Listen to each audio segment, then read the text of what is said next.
Welcome back, everyone. To end off the summer showcase, we're going to have Mega Man Battle Network 6, Cybeast Falzar. We're going to see an any percent all crosses run by Jameike. So, yeah, if you want to introduce yourself and whoever else is on the call. Hello, everybody. My name is Jameike. I'll be doing Battle Network 6 all crosses. You guys get to see all the other fun little mini games beside Aquaman's fish collecting. And who else is here?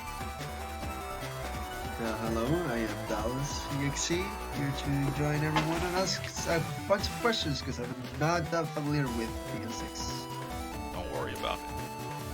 Hello, I am also joining the stream once again. I hope you guys are not tired of me. Yeah, so I am a Battle Network 6 Gregor speedrunner. I currently have the world record. So I guess I'm the fastest BN6 runner, so I'll make up for Dallas's lack of knowledge. There we go. Thank you. Other than that, anything else that people might want to watch out for? Or do you think it'll just be crosses? That's the extra little bit that people see? Mostly crosses. If we have enough time at the end, we can do a little fun thing with base and one of the cross nabbies. But that's about it. Awesome. So you ready to start? I'm ready. If you're ready. Jameike, Yeah. What's up? turn me up to 85%. Alright. All right, everyone. Ready for a countdown then, Jameike? Ooh, can I do the countdown? Oh, of course, yeah. Alright. I don't want to Oh, tread on we your expect toes. Alright. Nothing less. Ending with the Jameike countdown. Okay, we're gonna start on go. All right. Everybody ready? I know I'm ready. I mean, yeah, let's go. All right. 3, 2, go. Nice. Classic. This There. is Just classic Jameike. classic Jameike. I don't know. You guys should be prepared for this already. This is Mega Man Battle Network 6 tutorial percent. Talk to everybody outside your house after you move to the new city. People tell me multiple times that the theme is great, but I can't hear anything. So I mean, it is what it is, right? But yeah, we talk to everybody outside, and then we find this dog attempting to maul this poor defenseless girl, or so we believe. So we have to jack into the dog, learn how to play the game again, and then we're good to go to do whatever we want. There's nothing Unfortunately, like learning. Yeah. Sorry? Go ahead. Go ahead. Oh, I was gonna say, unfortunately, I'm playing Battle Network 6 and not EXE 6. But you know, it is what it is.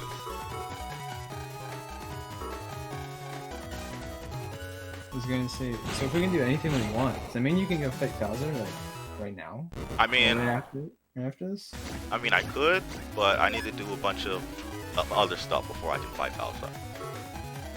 It'd be fun to fight him with the 100 HP and immediately get deleted, but you know, we have to build up the player a little bit. Low percent is a fun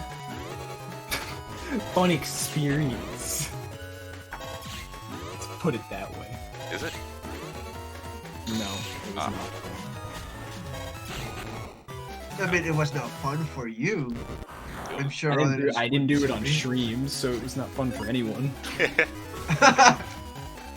Well, I did it just to make a save file. Hey, just release the video, all right? There is no video. I guess you're gonna have to do it again then, right? Maybe someday.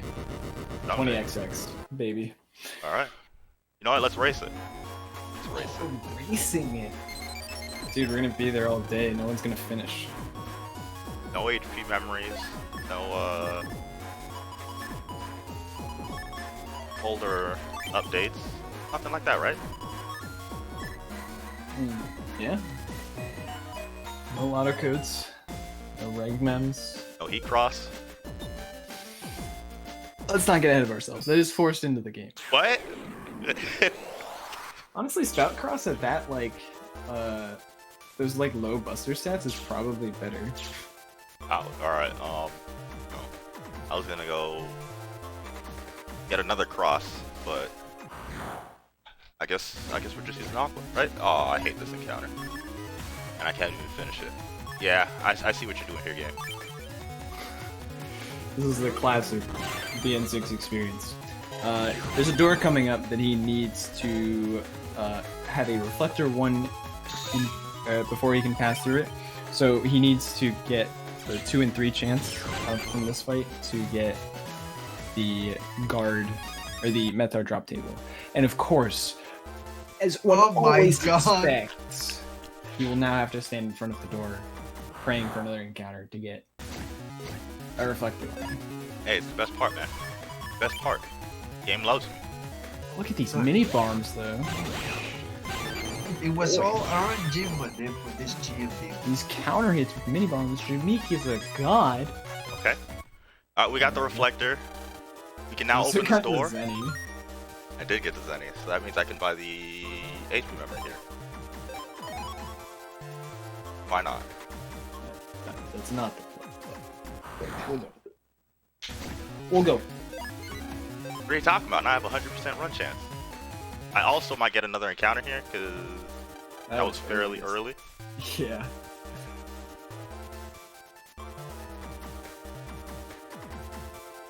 Good thing I bought that HP memory, right? Perfect. I don't have to pick it up in RoboComp. You do not. I think the better application is to save it and not pick up the 700 Zenny in Class 5A comp. I don't know. I like that walk. It saves a potential encounter, it saves a lot of movement, and you actually then are able to buy a 4th sneak run, which saves a tiny bit of time. Nah, I'll get enough Zenny to buy my 4th sneak run. I've been practicing this game, you know, on my spare time. I know that sounds pretty weird because I retired, but you know, practicing your RNG, huh? Obviously, the only way you control the game by controlling RNG. I mean, look at all the BN1 through 3 runs. Nip the game, and you're good to go. Yeah, I mean, yes, BN3, world record does not do any RNG manipulation. Which one? half of the records. Don't. I mean, which one's faster? That's the true any percent world record, is it not? Details. This is an unfortunate kind of draw for this. Old stoves, you kind of want to just draw swords. But, you know, I blame just the manipulate their movement around. I blame the encounter I had in the beginning of the game, where I had to look for the reflector. I also blame English, but hey, you know, it is what it is. So now we're just, so Lan's at his new school, and he's showing everybody his brother. So we gotta, you know, go around and talk to everybody in the classroom again. And then, you know, who would have thought? Yo, no desks. Fuck. True villains of these games. So now, what we skipped earlier, the young man with the scar on his face is jealous because Lan is, you know, the new kid and he's popular. He said, "Man, I've been here for all my life and nobody cares about what I do. I'm gonna burn down the school." And then, you know, a dark voice in his head said, "Do you want some help with that?" And then he looked at his phone, and the dark voice wasn't coming from his head, but it was coming from his phone, because he effectively fought with his Navi, and his Navi broke up, so he left, and then the new Navi came into his phone and told him to burn down the school.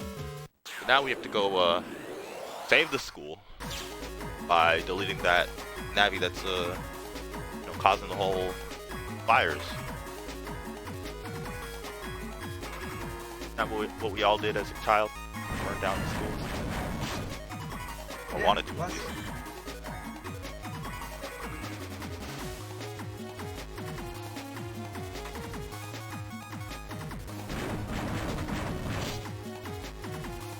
Okay, so the mini game for this computer is you have to find all the Mr. Progs in the computer that are currently overheating, and you have to spray them down with your water gun attachment. Cool them off. And after you pull off all the progs in the area, the firewall leading to the next area will disappear, and then you can continue onward. Nice encounter. Haha, get it? Firewall? Haha.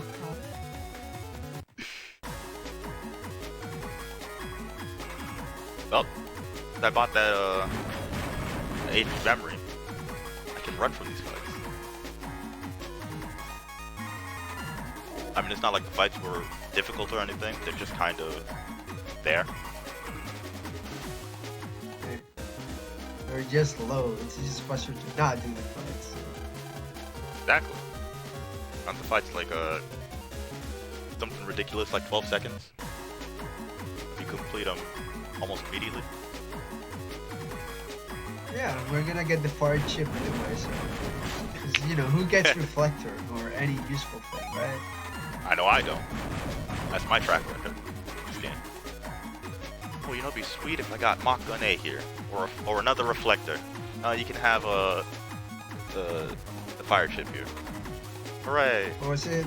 Fire punch? Something? Fire punch B. Yeah, it's like fire punch or fire hit. I don't know. I get it so much. I probably should remember the name by now, but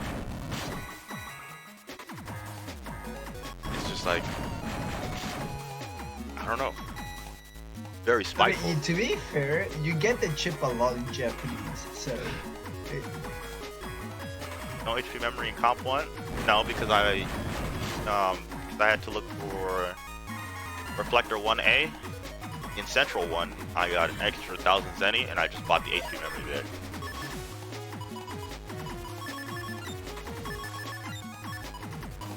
Where is it?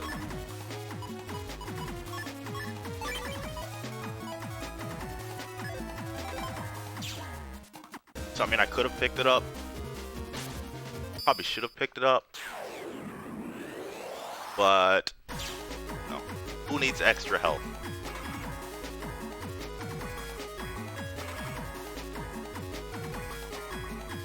Well, let's hope I don't get that that nasty encounter for Blastman. Help lift my spirits. I messed up my movement. I probably could have done that.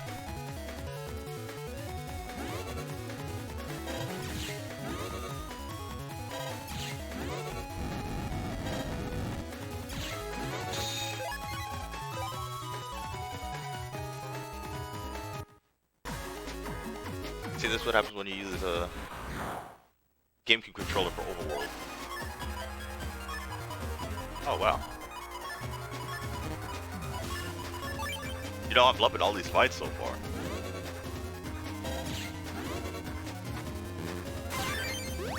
I'm loving all these fights so far.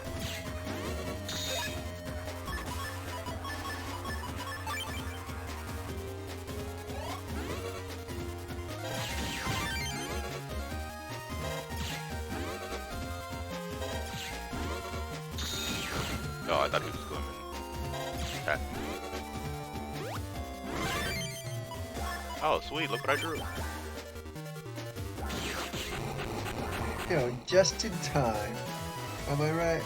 Just in time. Yep. And it wasn't even that long of a fight. Good to go. This is not the game to discuss an leg cross. For leg cross. Is leg cross the best cross? Yes. In Gregar. In Falzar, leg cross doesn't exist. Feels bad, man. But there's a better cross in Falzar than Elect Cross. And it's unfortunately one of the last ones you pick up in this game.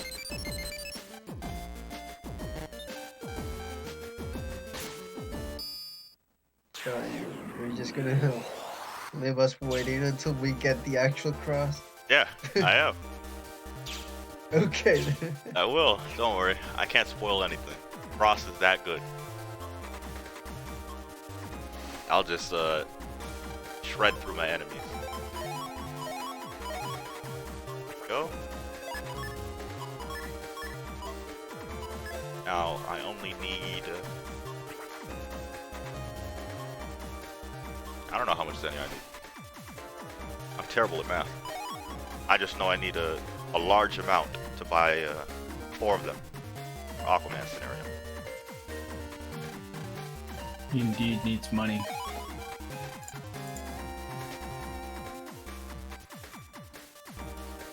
Come here, we pick up the Reg 2, and we pick up the copy damage. Pick up the Reg 2 so I can reg copy damage later on in the game. Because this isn't Gregar, I don't reg it as soon as possible. I reg it almost after that one boss that doesn't have attacks. Judgment, there we go. Judgment is a very fun boss. Or placeholder for a boss that they forgot to take out. But all you do is counter him, and he's gone. Go ahead. Yeah, it's just a small cutscene in that fight. It's real weird. Okay, so now we, after we saved the school, found our young scar-faced lad, and he had his very own Pelican following him around the school. And we gotta go figure out what it eats. Because, you know, his problem became our problem too. Didn't this guy hate us? Like, It's not a penguin, it's a pelican. Game has confirmed it. Exactly. Yeah, this kid did hate us. Tried to burn down the school because we were popular then. Because we were better at net battling. I mean, we were just a better person all around. I mean, we saved the war like 5 times already since, you know, small feat. Only 5 times? We're not counting the spin-offs? Come on. Oh shit, you're right. And then we talked to the science teacher. The science teacher told us to talk to his aide because the aide would know what pelicans eat. Like him. So then we talked to the aide, and the aide's grandfather conveniently has a fish, so that we may feed it to the pelican. See, now we collect the fish. Gotta go back into the classroom and meet our good friend Scarface and give him the fish.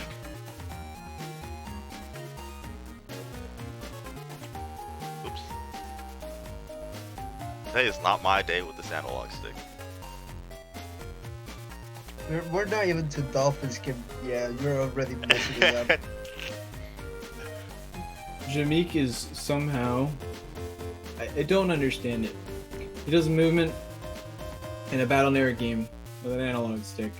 How's that weird? I do analog for the overworld, and then I do the D-pad for the fights. A tiny D-pad on that ridiculous GameCube controller. Hey, don't knock it till you try it. I have tried it. Oh. Well, then you can say whatever you want, and I'll just disagree with you. I've tried multiple controllers. I've tried Game Boy Advance. I've tried Game Boy SP.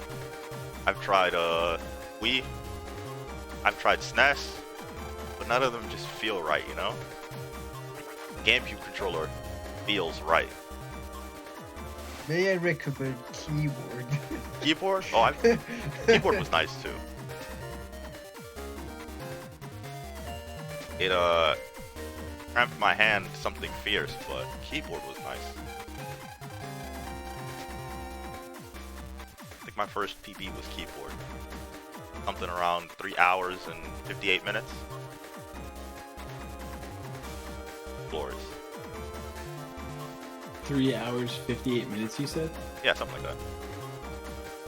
Interesting. But I was also using VBA. I'm sorry for your loss. I mean, you know, if I didn't do it the first time, it wouldn't have gotten me into the game. You know, real hardware is just so much better. Carpet. I approve of the carpet in your Balzar bathroom. I approve of all the colors in Balzar. You're just jealous. Eventually, don't die. Die. What am I, last?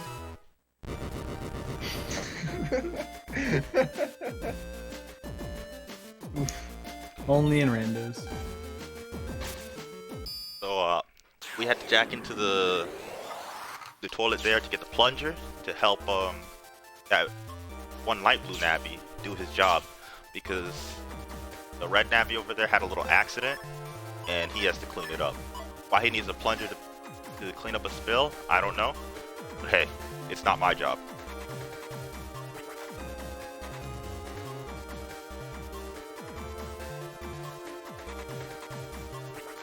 After I deleted that one Mentar, I instinctively went to, you know, split.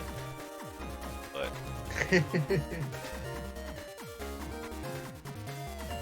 I know a lot of people don't split there anymore.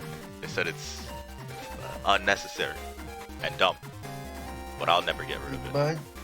Imagine not having bathroom splits in your room. I know. Imagine. Can't be me. Alright, so here's our first opportunity to get the chip we need later on in the game. But since BN6 hates all of us. Yes, so as we said earlier, there's a chip that was needed. We needed Reflector 1 earlier, but there's another door in Seaside 1 that requires you to have Train Arrow 1 as well. So I want to try and get it here. It's like you need greater than a 6 rank, and you have a 50% chance of it dropping on the Piranha drop table. So that fight in particular, he had a 1 in 3 chance? Yeah, 1 in 3 chance of getting it. This fight, he has a 1 in 6 chance. Let's go, baby. Another reflector. Nice. Good train arrow. Always saying the 1 in 6s. So, with that in mind, he has the chip he needs. And honestly, in pretty good time, too. So, that's a very good sign for the run. It is a good sign. If only I didn't have that bad blast man and the terrible reflector. Yeah, that reflector part is pretty bad. I sadly missed out on the blast man part. What happened in blast man? It was just a bad draw. Unfortunate. Got all my alphabet soup at the beginning. And then when the fight was over, that's when I drew the reflector. Not the reflector, the hawk gun. Yeah, Blastman was at 20 HP and softly. Here, have it. Not good. So, what we did story-wise is we found where the Pelican lives. It's in the shiny purple whale, pink whale, whatever you want to call it. You know, Regard runners don't like the pink whale, but I think it's nice. It doesn't make sense that a whale is that color. You know, it also doesn't make sense. Shiny Pokemon. Explain that. Pokemon isn't real. That's what you Whales said. are real. Oh, next thing you're gonna tell me narwhals are real, right? As long as he doesn't say the Earth is flat, we're good. Boy. Wait, it isn't? So we did a quick folder edit to add in copy damage. It's not really too useful yet, but we might as well add it in now. And we also added in Train Arrow 1, because Train Arrow is a very good draw on the next boss fight at Dive Man, and I don't know how good of a draw it is for Aquaman, but I assume it's still an okay-ish draw. Pretty weird. I don't usually put Train Arrow in the deck, and I don't usually do the edit there, but I said I had the menu open already, why not? I mean, it's the correct decision. The very next time I would do it would be when Spoutman puts the code in for the little box. That's when I usually do it. Do you reg Crackshot? I do not. Reflector all the way. That's fair, you don't have to deal with kettles, so it might be better. I'm honestly unsure. I don't know, I just think of it as I have an A chip to stack with my A chips, but I do see that Crackshot would be probably a superior Star choice. code? Yeah. So it stacks with everything?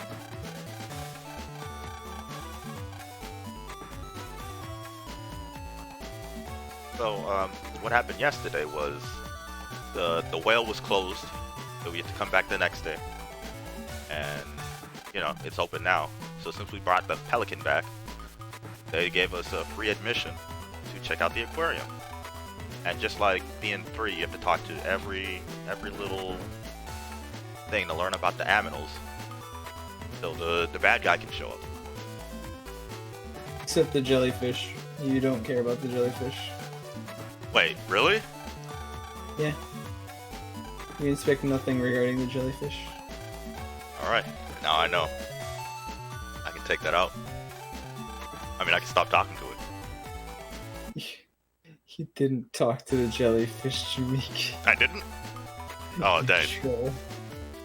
I'm just forgetful today. I apologize. I'll talk to it now. You troll. Don't worry. I may be forgetful today, but I won't forget to go into the copy bot. Good. That's something Method does, right? That's a rookie mistake, yeah.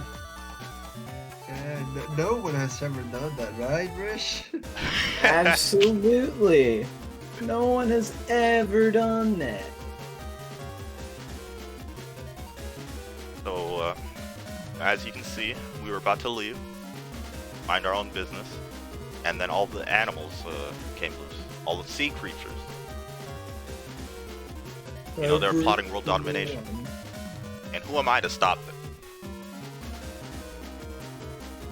But unfortunately, Scarface ran back to save his Pelican friend. So now I have to save Scarface. Again. So... Friendly reminder that Mick is currently fending off an alligator with a broom. strongest man ever. Crazy. True legend. True hero. Yeah, I will admit, that cutscene down there, I do forget to do. After you talk to the seal, I hate it. It's always when, you know, I get train error first encounter, run from every other encounter, first turn to everything else. Why isn't anything popping up? Oh.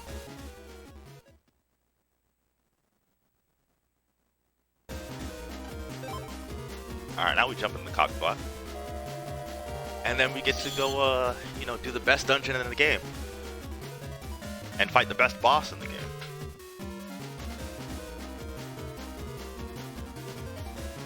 I mean, what do you mean? It's the best boss in the series, right? Oh, I think it's a close second to best boss in the series. I mean, Magic Man is there. Oh, I thought you were gonna say Stone Man. Stone Man. Oh, Stone Man is classic. Best boss in BN1. He dies in 2 hits though. Dad. 2 hits. Okay. So now that we moved the elephant seal, we can get into the main office. And what we want to do here is we want to activate the computer to activate the feeding noise. Because to prompt all the animals to go back to their cages. and stop this whole shenanigan from happening. As you can see, or as you can try to see, the boss, the villain, true villain of this arc, is standing on top of the dolphin. One thing I always wondered was if you could do L button strats and go to the spot you're supposed to be after you finish this. Speed up the game, but it just spawns you back in front of the computer. And what I'm doing here is I'm doing L button strats. Every time I press the L button, Plan asks if I need some help deciphering the code for these Mr. programs, so I can put them in the right cubicle. So what you would do when you press L is you would go back to the things called always there. I have. But what you do is really interesting. Okay, but what you do is you press L, go talk to the comps again, so you know where to put the program in the right spot. And I didn't even get train arrow. Crazy. Yeah, if it wasn't enough to force you to read every single thing, you know, just in case you forgot, you can do it again. Sure. But the good thing about it is it resets your stepping counter, your step counter, so you can potentially get no encounters in this whole dungeon if you do it right. Time it properly. Yeah. Exactly. We all know I don't time anything properly. It was just an intentional RNG with it. It's okay. Exactly. I was trying to get more Zenny, so I can buy the 4th sneak run as Aquaman. All calculated. All calculated, by the way.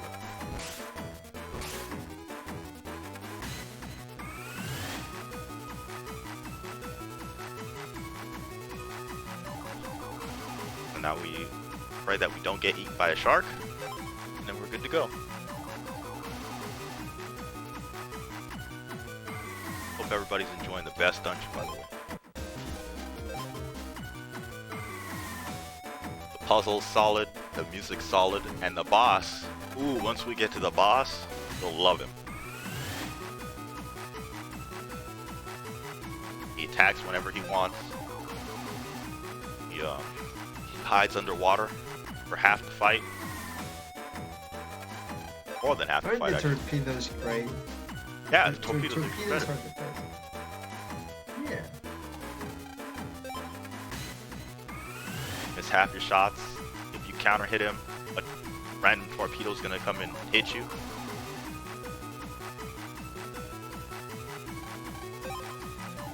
Oh man. I want to get out of this dungeon as fast as possible.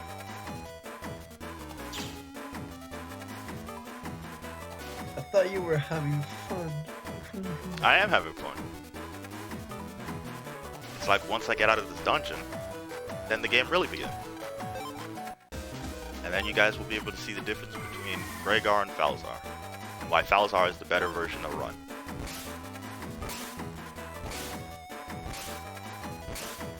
I understand you guys can go see the time difference.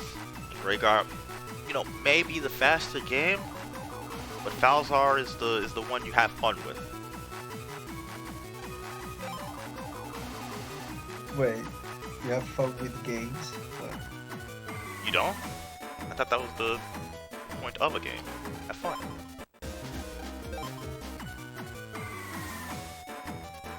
First time I'm hearing that.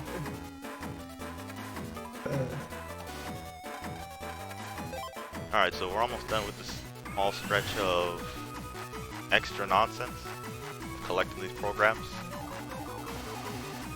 Putting them in the right container. Fight the boss. Which version is more fun? I think, oh, wow. I think, Falzar is more fun. But that's just me.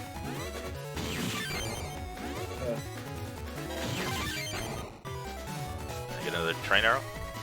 Well, and it been working. I mean, Falsar is a bit more complex because in Gregor you're just gonna head cross everything. In Falsar you kind of need to look at your draw and manage your beast outwards. That is correct. So if you're out of beast turns, you kind of have to aqua cross, and that doesn't sound fun. Well, it's not that it's not fun. It just doesn't do as much damage as heat cross would.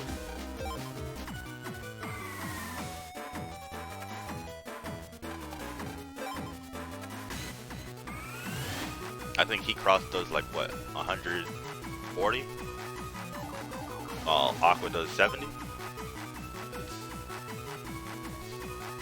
Double. You know what? Now we get to fight the best boss of the series. So I got a train arrow.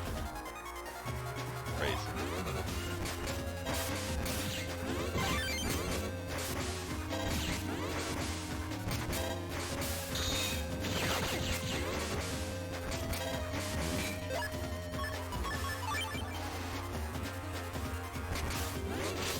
Alright.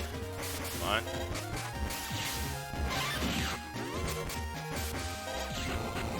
That wasn't so bad.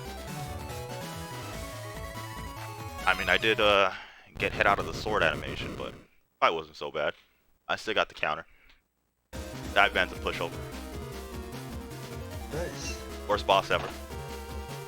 And now we get to continue with the game.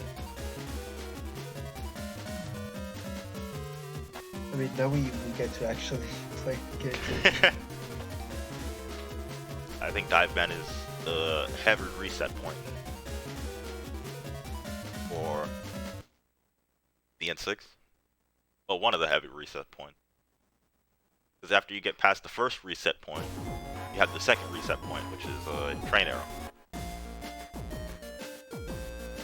So there's reset point 1, and then you get reflector in area 1. If we don't, everyone just kind of resets. Reset point 2, you get train arrow. Reset point 3, it's do you get train arrow in the actual fight? Sort of. More so for Heatman and Gregor than anything else. Oh yeah. For Heatman, you want to draw a train arrow immediately. At least maybe the first 2 turns, so you can delete him, you know, almost instantly. Just shredded, destroyed, obliterated. Like it's not even funny. For Aquaman is not as important, but it's still a good shit, right? I mean, I'd guess. It's good for Aquaman, but then you kind of want to take it out of your deck for the rest of the game. So it's like a hit and miss. So we're looking to have a folder of what? Only neutral chips? Yeah. Chips of element? Folder of neutral chips because you want to take advantage of Beast Out. And what you do is you'll chip charge every chip. And do 200 points of damage to everybody. Hey, what's up, Aquaman? Ready to flood the net again? Hell yeah, let's go fishing.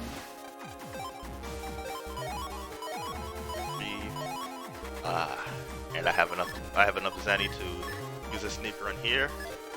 Buy another one.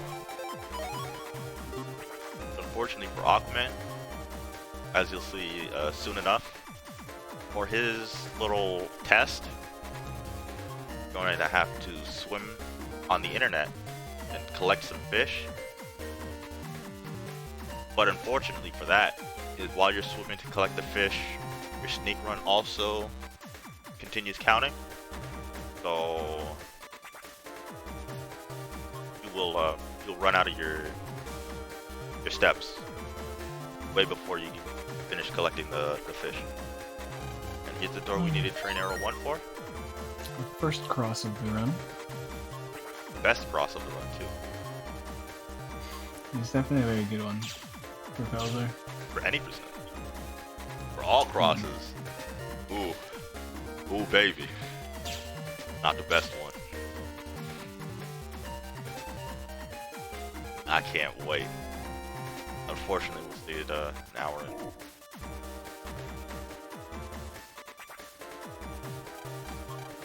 This is the standard one. If you've ever seen a BN6 80% run, you just take a little tornado up, run into some fish, collect them all, and then that's the scenario.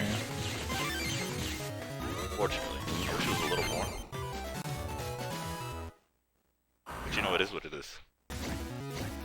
Actually, no, I wish they took one area out.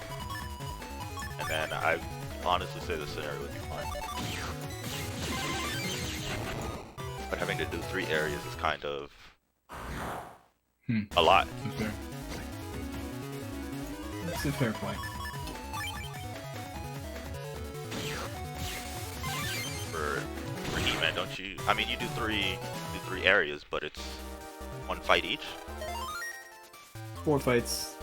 Oh yeah. 2 fights in the last area.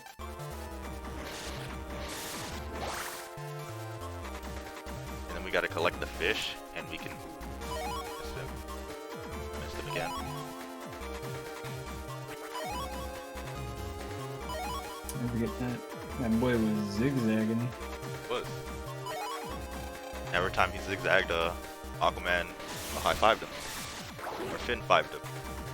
It was great.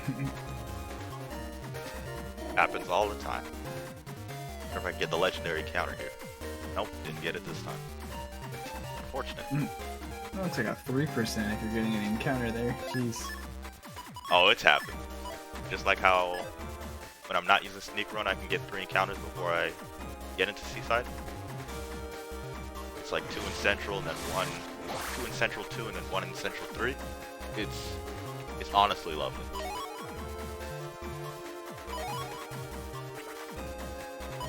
So yeah, all we do is collect the fish, and then we could go on to the next area.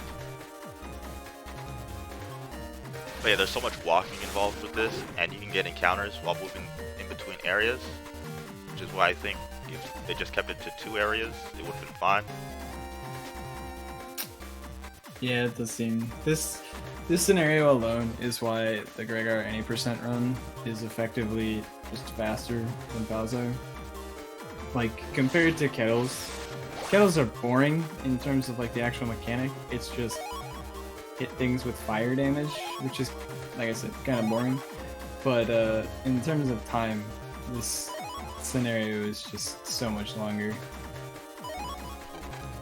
Will slip past me. And there goes my Sneak Run. Hopefully, I don't want to have to activate another Sneak Run, so hopefully I can zigzag through here without it. Fisherman Jameike does not let fish just get past. Exactly. Collect them all. Indeed. Alright, let's see. If we draw some mini bombs, and let's see if I can counter Aquaman with them.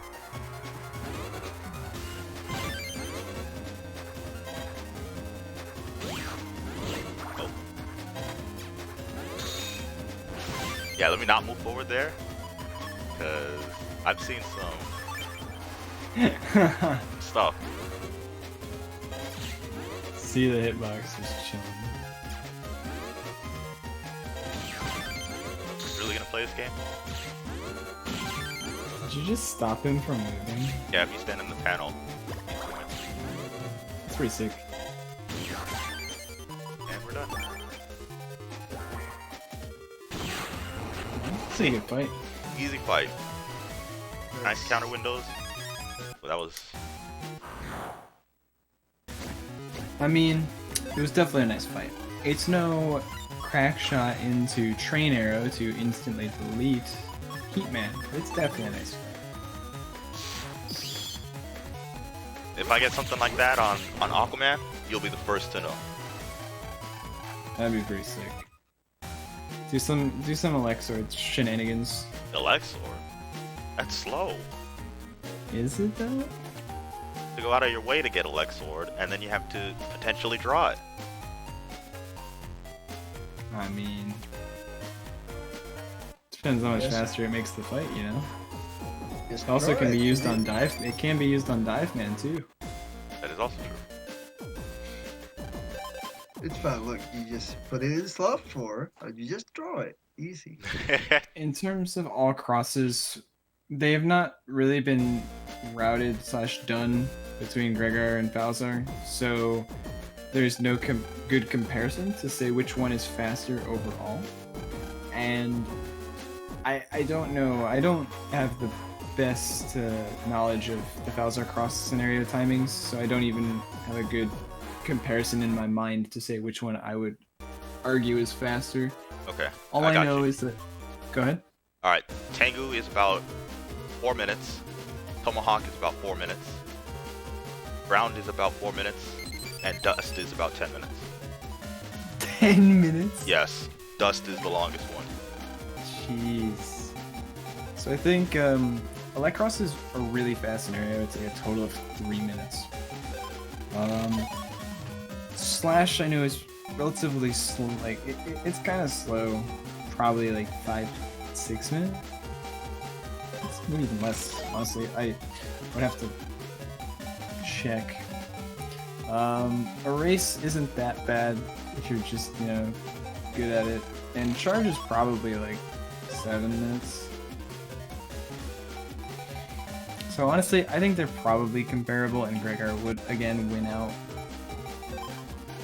But maybe not by as much because he is just so much faster That is than true. Aqua. It's insane. 4 fights versus all of that movement through Seaside.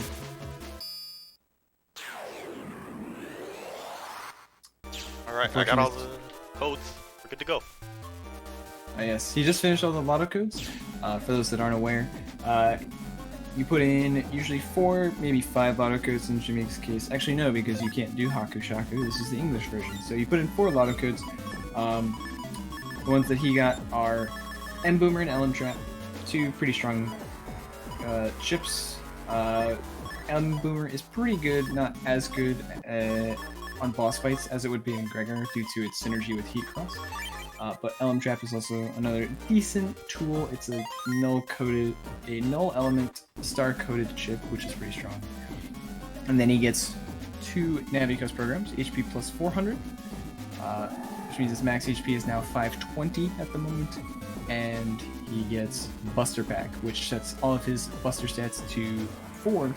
He also has an attack plus 1 and potentially a speed plus 1. No, I think speed plus 1 has been taken out at this point. So currently has 5 attack and 4 charge and rapid.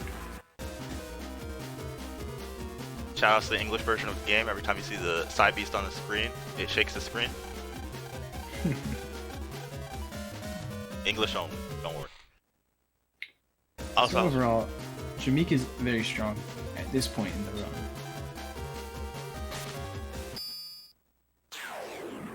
fortunately, I didn't know the code for Air Spin O. I was gonna pick that up in place of Haku Shaku, but I didn't have the code written down. So Unfortunate. it's not I something could not tell you what it is either.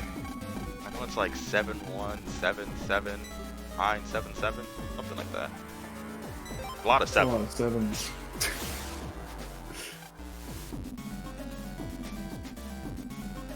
And then this is the best part of the game, where it slows you down to do some puzzles.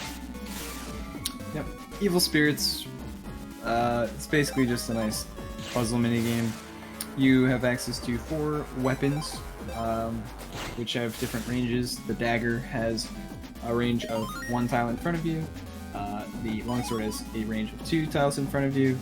The axe has a tile or a range of 3 tiles in a wide sword fashion, so just in front of you in a row, whereas longsword goes more like a long sword. And then lastly, the gun, which hits 1 enemy 3 tiles away. So the objective is to deal with all of the evil spirits. There are 3 types. There's the red one, which has an HP of 1, yellows, which have HP of 2, and blues, which have HP of 3. And so he'll be using all of these soul weapons to quickly deal with each area as fast as possible. Also, Overall, if you these are attack super. the spear from behind, Yes. instantly kill it. Yes. Yes. Very important aspect. Doesn't matter what their HP is, you can hit it from behind to instantly defeat it. Very important in a lot of situations. Overall, these have been very well routed out, and it's just all memorization, and Jameike has to memorize, and they'll just go down really fast. You can't get random encounters during these puzzles, which is a rather nice little change. So, honestly, overall, they're kind of boring. It's just the same thing every time. I mean, just imagine if you did get encountered while you did this. Yeah, that would be pretty nuts. It's an interesting way to handle that situation. Is it? I just messed up the movement slightly. That's how I've always done it. Normally, you double axe it. Double axe. That's what you guys do, really? Yeah. Gonna be fine, because you use an axe there instead of a long sword. It doesn't really make a difference. It's interesting strat. There's like minor differences you can do that make maybe frames worth of difference in terms of movement, but overall the general concept is still the same. We get to adopt our bird. We took him home, he bit us, we got sick, and now we go get some medicine for our good friend Mega Man. That's why you don't bring stray animals home. So BN6 introduces the mechanic of link navies. So we've already played as Aquaman earlier, but once you've completed their scenario, you will be able to play as them at any point. So we can now go back and take control of Aquaman to go get the heal water to save Mega Man. Once this is an all crosses speedrun, so once Jameike has done some of the other cross scenarios, he will be able to use those navies instead, which will be pretty nice. But honestly, there's only one, maybe two situations where it's even useful. Probably just the one. I wanted to see if I can get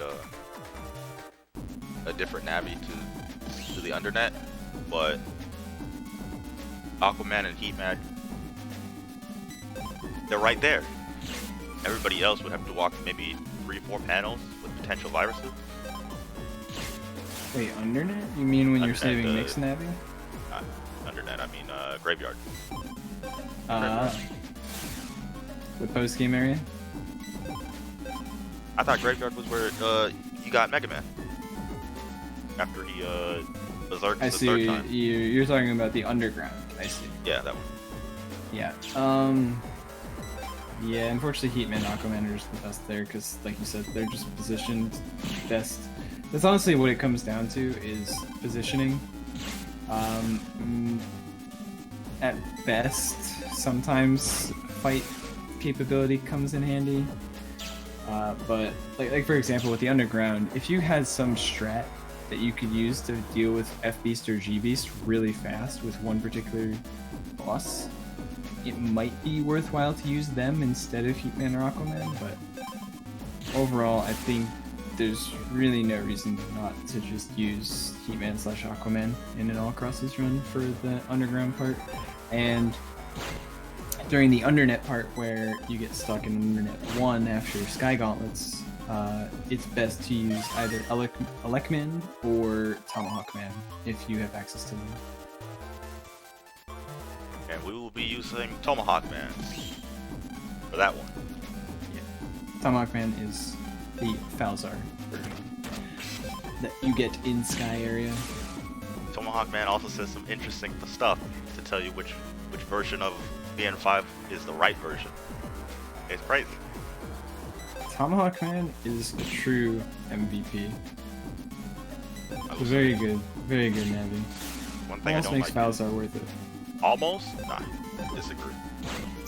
The Navi after Tomahawk Man makes Balzar worth it. Which one is that? That's Dusted Ground. I'm not sure which one you mean. Yes. The best part, unfortunately, it's like the end of the game where you can use them. And when I say dust is the best cross in the game, you guys, it's like you guys won't even see it. It's just gets rid of viruses so fast, eats objects. It's beautiful, honestly. Brings a tear to my eye.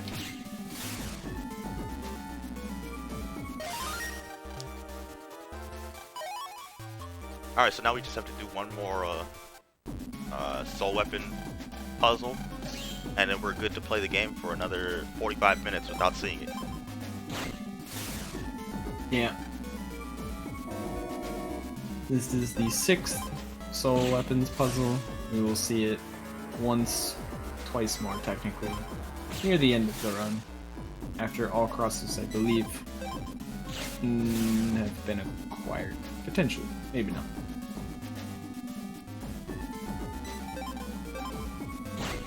Yeah. You're right. Right.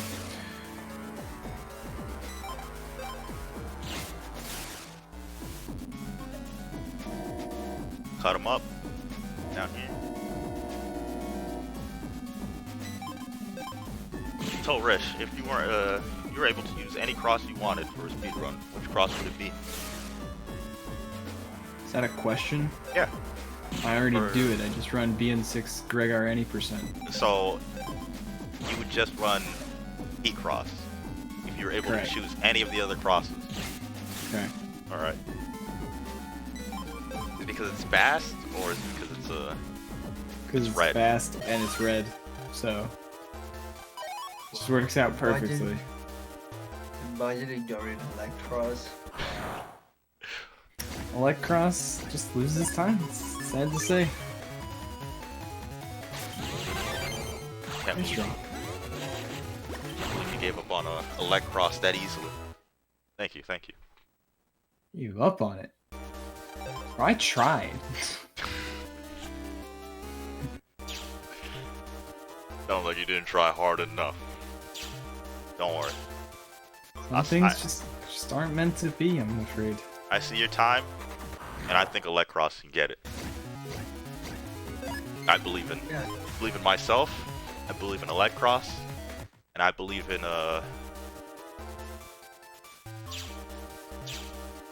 yeah. I believe in Terra, right? He's gonna bomb Rish with Electros, right? I believe in Terra Right, too. Terra? 20XX, maybe. The thing with the Electros is that the scenario is really short. Like, honestly, that's the only reason it's even close, is because of how short Electros is as a scenario. It's a very fast one to do.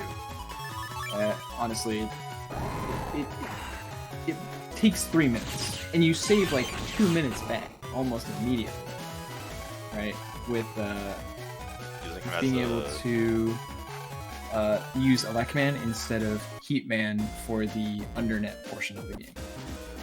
So all of that, like right away, it just saves so much time back. But the thing is that you're still losing about a minute and a half with you know, having to do the scenario that you still have to put up with. Now, Electros can be a little bit nicer on certain fights. It does save a tiny bit of time back. For example, Dive Man EX, very good. There's a few virus fights that use Aqua Chips that Heat Cross maybe is a little scary against, and Electros can handle very easily. But overall, it's like seconds of time saved back. There's not a huge time saved back that makes it worthwhile. And most fights, honestly, Heat Cross can just handle just the same as Electros. The damage difference is about 10 per buster shot. Really no reason to use it over Heat Cross. But we are birding up here, so enough about Electros. Bird up indeed. We are smacking this clown around. That's unfortunate. There it is. But clown is down. We did it. So the main thing with the Falzar is instead of Eat Crossing for every fight, want to Beast Out for every fight. And Beast Out is a very effective mechanic as well. that is true. So right now, because Jameike's Buster is at 5 damage, the charging of a null elemental chip with Beast Out will deal 200 damage, 100 times 2 swipes. So with that in mind, he just needs to get a lot of null element chips in similar codes such that he can take a bunch of chips every turn. The major drawback of all this is that he has to sort of manage his Beast Out charges more, because he can only Beast Out for 3 turns, and this counter ticks up by 1 every fight you don't Beast Out, but it is maintained between fights. So you have to be really cautious with it, making sure you're keeping enough Beast Out cross or charges for important fights. And the big parts we have to keep our beast turns is Judge Man's Judge Tree Comp and the Sky Gauntlets. Yep. Those are 2 very important parts of the route that heavily impact your ability to use the fastest strategy for most fights. Don't worry, we got all crosses now. Nothing to worry about. You will have a lot more tools. So I think at that point you will have Tomahawk Cross and Tengu Cross for Sky Gauntlets. Oh, Tomahawk Cross. Oh, I can't wait. Tengu, I can wait.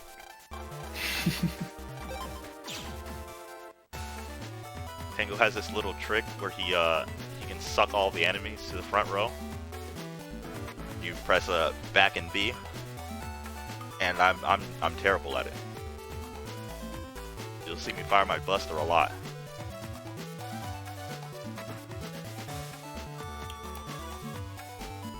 I almost left there. Almost left there.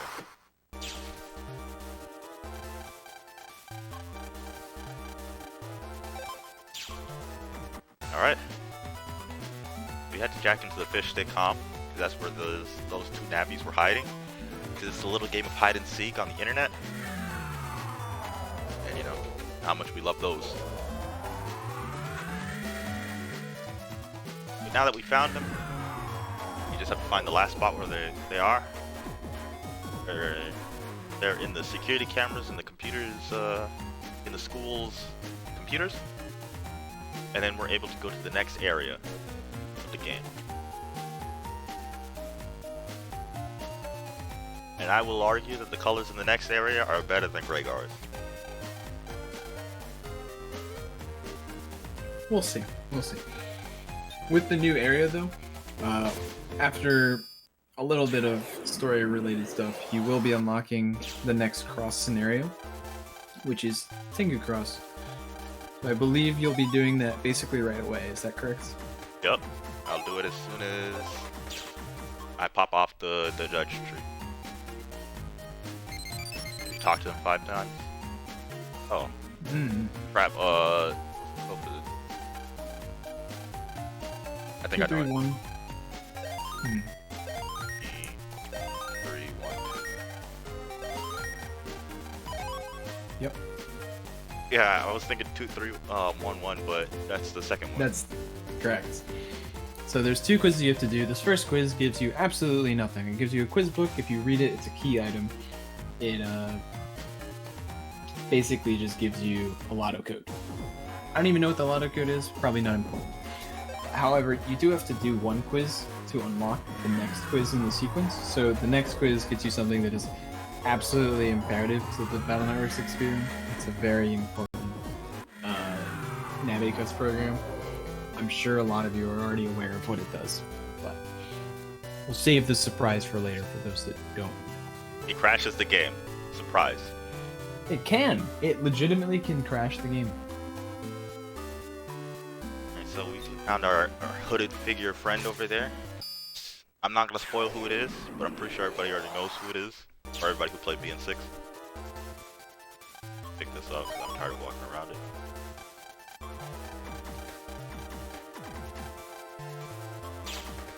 But we have to talk to that Navi there to continue on with the story. It's like every time you see that Navi, it's kind of like a lock on what you need to do next. Now we gotta go, we have to run all the way to the door so it can tell us that we can't advance. I put Aquaman in this deck, right? Oh, I know, right? Man. Might be to take that out later. You put Aquaman in the folder.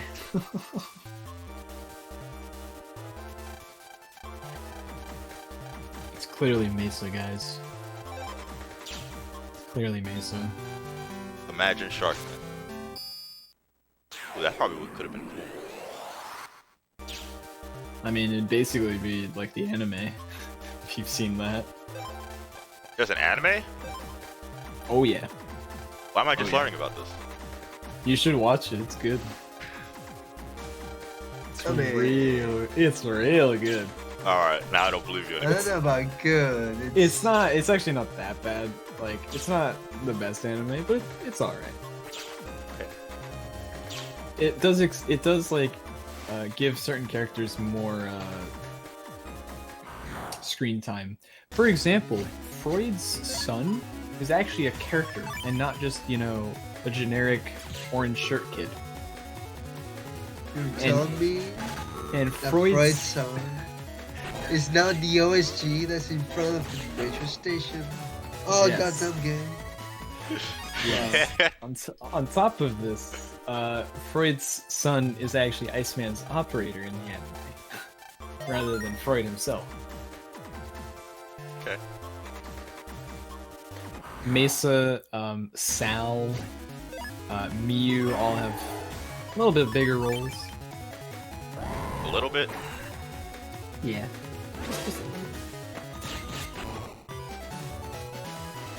Alright, I'll have to check it out in my free time. Oh, we got Anti-Sword A. Putting that in the deck. You need it for nobody. It's for a Proto Man fight later, right? Yeah. Ooh, It's for folder flow with all the recaps and Aquaman A. here we go. Absolutely. Aquaman A. Oh no, he's leaving the deck. That was an accident. Wow. Like every time I play this.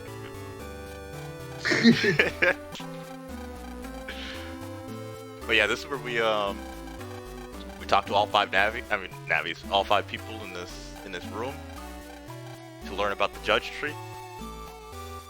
Yeah, so this is Greentown, which is themed around greenery and justice. So essentially what they've done here is they have transformed a tree into a giant robot that controls the judicial system. So basically the internet controls whether or not people are guilty. Totally a fantastic idea. Nothing can go wrong with this. However, we put this all aside for now because we are beginning the first unique part to the All Crosses run, which is the Tengu Man scenario. Hell yeah, you content. So for the Tengu Man Yo-Yo scenario, Star! That's sick! I was trying to get that into the any percent route, but you know, where is it? You wouldn't be able to very easily, it's sad.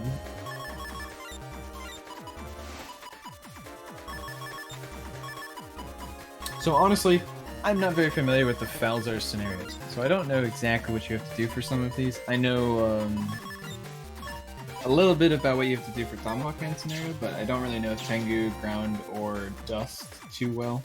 So for Tengu Man, what you're gonna do is you're gonna travel green area 1 and 2.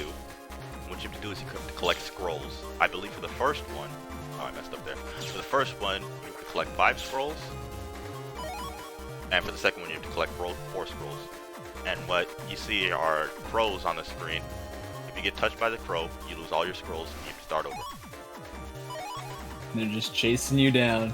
They are. I can't. What do those leaves do? The leaves, well, if a crow surrounds you, you can press A and do that little tornado move, and the leaves are just telling you how many times you can do it. I see. Collect more leaves to, replenish how many times you can do the tornado. Power of the wind. But the crow's hitboxes are kind of small, so for most parts you can just slip past them. So there I collected all 5 of the little scrolls. I can learn my new technique. And then Yes, your new jutsu. Yeah. Understandable. Now we go to. Look at this impeccable Naruto run, by the way, from Tengu Man. He's running so fast. It looks like he's flying. It's crazy. He's truly a master ninja. I can say a lot. I wish I could praise his cross as much as I can praise Tengu Man. Alright, that's scroll 3, and scroll 4 is right here next to the tree, where our good friend, the god of the Undernet is. I find this interesting. You actually don't get encounters during that scenario. You don't get encounters for any of their scenarios, except Dustman. That scenario is really fast. Jeez. So now we get to fight Tengu Man. Very interesting. Tengu Man is wind element. BN6 introduced 4 sort of new, but not really new, elements. It's a brand new elemental cycle. You have your very standard fire beats wood, beats elect, beats aqua, beats fire. But BN6 also introduced a secondary one, which is like sword beats wind beats. I think it's sword beats, wind beats, cursor beats, breaking. Cursor beats breaking, which beats Sword. sword. Yeah, I think that's it. So technically, against Tengu Man, swords are really effective, but also he has 800 health, which is just 4 charges with the Bowser Beast out. So that was Tengu Cross scenario. Pretty fast actually, all things considered, but really there's no use in an 80% run for that because, as Jameike said, Tengu Cross is not very good. I would argue he's probably, no, I wouldn't say he's the worst for any percent. I would say he's down there though. And unfortunately, his position is honestly very bad, all things considered. It would be very difficult for him to get anywhere important when you need to use a Link Navi rather than because Mega Man is kidnapped or something. So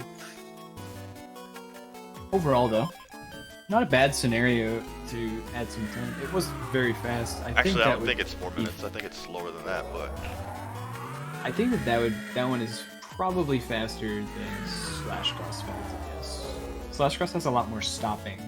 It still has to go through a lot of the areas, but is that the cooking one? Yeah, it's the one where you have to mash the buttons to cook the veggies. Who doesn't like Cut cooking? them up. A lot of BN4 runners don't.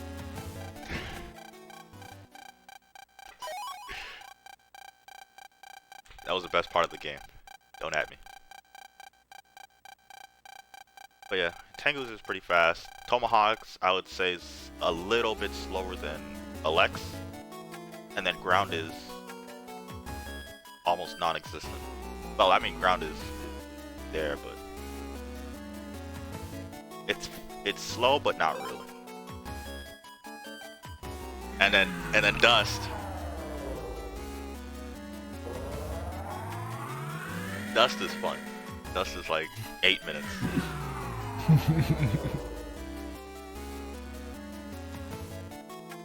You have to do some recycling around the internet. It's all in the Undernet. You get encounters the whole time, and the way they place the people, you're circling around the place maybe twice. So that's fun. I don't think you can run from the fights. I've tried. First time I tested it, I did it with a save with the Bowser icon, so I thought I could. And then the second time around, I learned the hard way. I actually couldn't run. Yeah, Unfortunately, the each Navi's max HP scales with how far you are into the game when you're using them. So even if like you do this scenario later, their max HP will scale based on how far you are into the game. So if you do the cross at the end of the game, then you will have the max HP that they can possibly have, and usually be able to run away from a lot of fights because they do end up getting a lot of HP. But if you're doing the run normally, you want to, like an all crosses run, you would want to do the scenarios as fast as you can, rather than wait until the end and get all the crosses. That adds a bunch of extra back and forth that's not necessary. So That is true. And Jameike, why are you typing in chat, my friend? typing in chat, I don't know what you're talking about. I'm playing the game.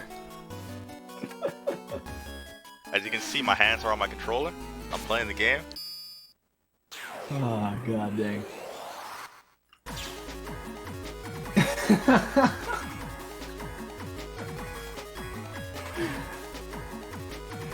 Using these jack-in opportunities flawlessly. We just run all the way back to where we, saved the school the first time to get the security camera from the robot. What a legend! Just swag talked to the security. Swag talk. You turned around away from it. You don't do that? No, there's no reason to. It'd be slower if you messed it up. Good thing I don't mess it up, right? It's probably also like frame perfect. I'm just that good. But yeah, so story-wise, Lan's dad has been arrested for hacking into the judge tree, supposedly. Again. However, we've figured out that the time of the crime is around when we saw him the previous day fixing the school blackboard. So we go and try and get some evidence, find out that the security camera's been tampered with, but we found out there's a security robot hidden in a locker that also recorded the event, so we go and get that security footage, and we find out who actually tampered with the footage and therefore is the true culprit, and lo and behold, Prosecutor Ito is in fact the enemy here. Who would have guessed that the random new custom sprited NPC was actually in fact a bad guy? I know, right? That was a twist for me. I thought it was the old man over here next to the book, but no, I was wrong. He's very suspicious. Alright, so now we gotta get back into this green HP and talk to this Navi one more time. It's like... This is a group of lawyer friends.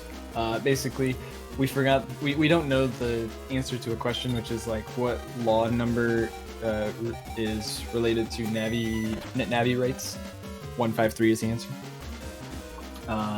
So we have to go and ask our group of lawyer friends what the answer is first. Yep. Which we paid the thousands money for earlier. I mean, Carib has to make money somehow, right?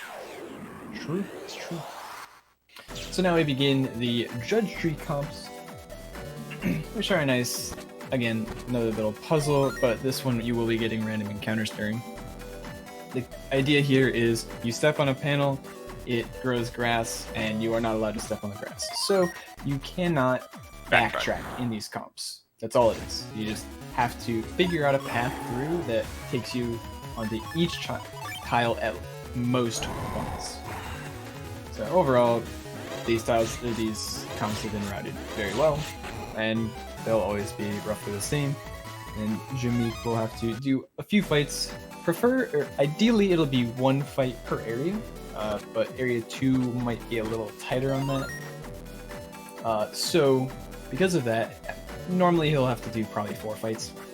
And he only has 3 beast out charges to work with, but he probably wants, I would assume, 2 for Judgment. So you have to be careful with his At least 2. Yeah. Don't worry, we have a Tengu Cross now. He does. He's Tengu Cross and Aqua Cross. He has so many options. Let's see if I can do it. Alright. I did it that time. Good. Alright. See, this is why I don't use it. But he does have air shoes, so you can step on those broken panels. Tengu Cross is only good for PvP. Changed my mind. It's probably something you have to get used to, using the left B to pull enemies forward for things like swords and Oh my other goodness. effects. So yeah, he's gotten 2 encounters in this comp. Now instead, I think this is a bit better idea. Just 4 really fast charges. Let's do lurking skip.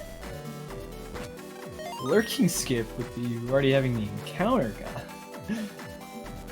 Just for style. And flair. Yeah, Yeah, I'm pretty sure Dallas can do it with his eyes closed.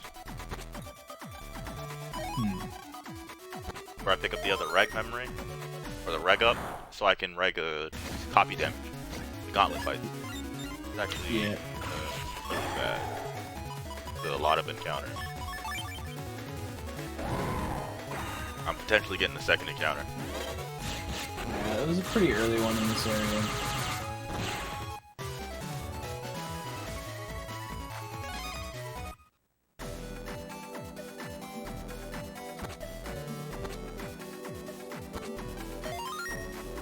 Alright, so now that we have successfully passed this comp.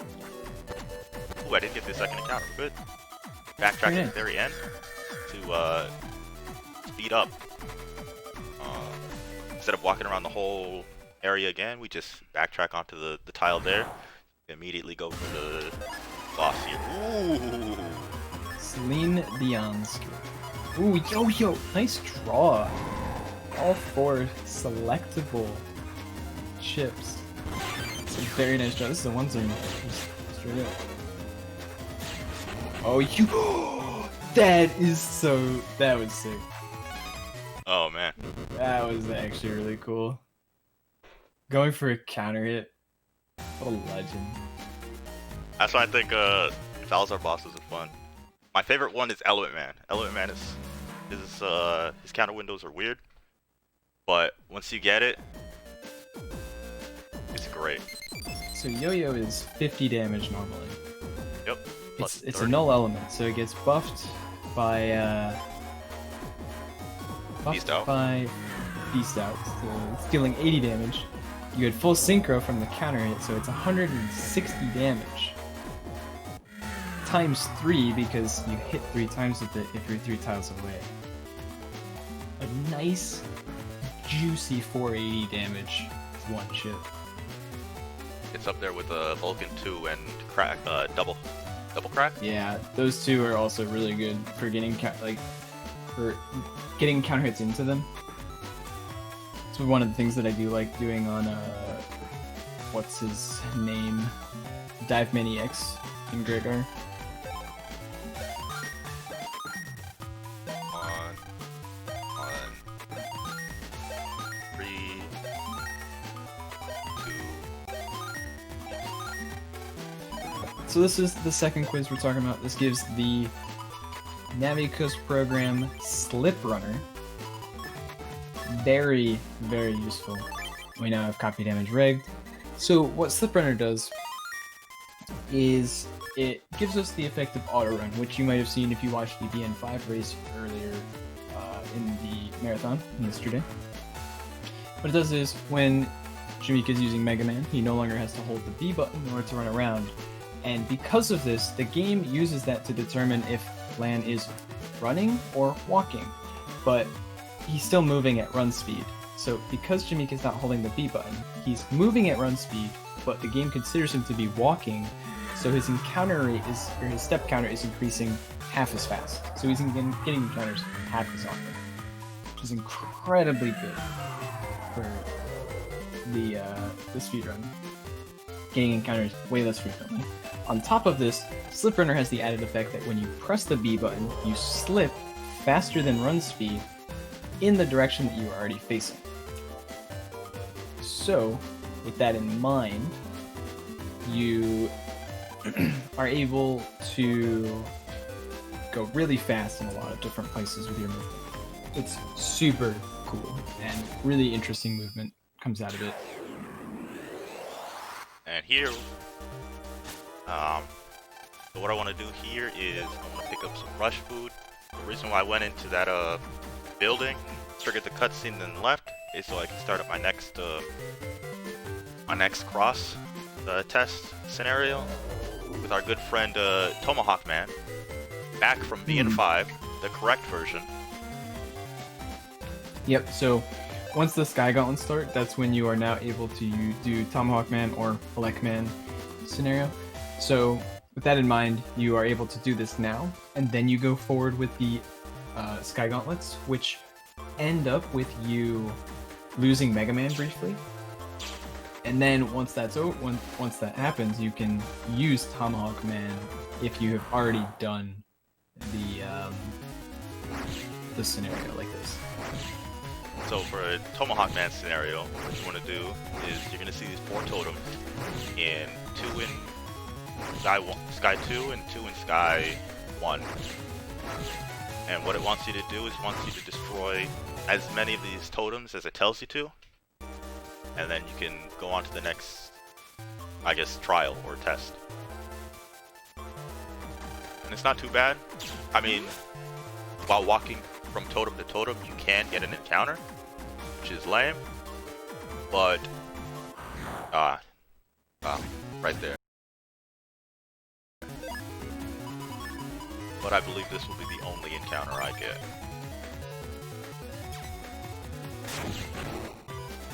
No, I'll get one more encounter. I don't usually get an encounter in Sky 2. I usually get one in Sky 1.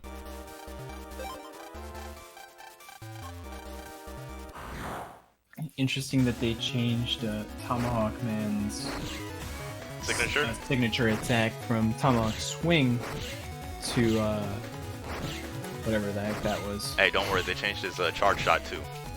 Yeah, his charge shot is now the Swing, isn't it? It is. I hate it. His charge attack in BN5 is one of the reasons that he's so good. It won't stop me from using a transport chip to change it for a Napalm Man though.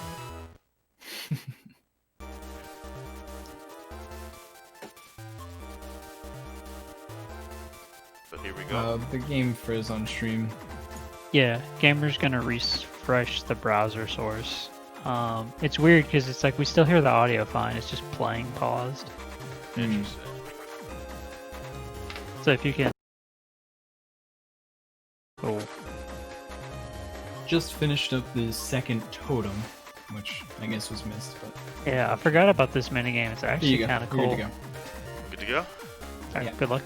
Alright. Thank you. Thank you, thank you. But yeah, this minigame is nice. I like it.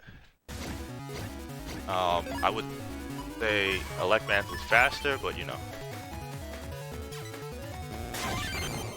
It is what it is. I think Pelican Man is roughly faster. I mean, with Elect Man, you don't get encounters too, so that's cool. During this scenario, but you do get encounters on the way through to Sky 1 Net Cafe.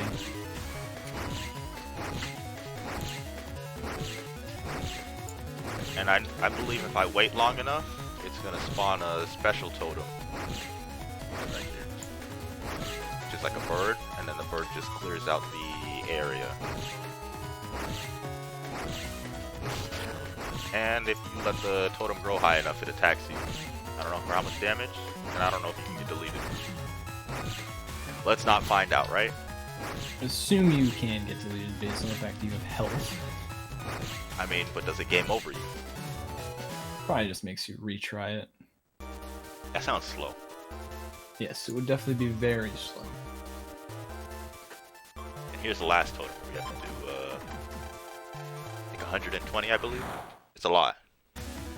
100 it looks like. Yep. 100 totems. The red ones rise the fastest. Yeah, it Here looks we go. like it's the beige ones, then the birds.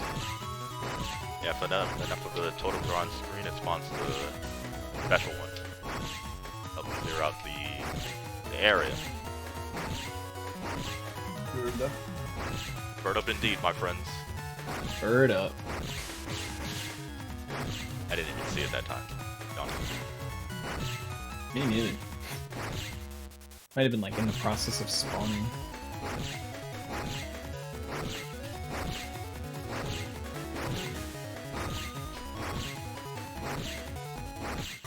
There we go. That's 100 totems. There we go. That's the Tomahawk Man minigame. And now we can get a Tomahawk Cross.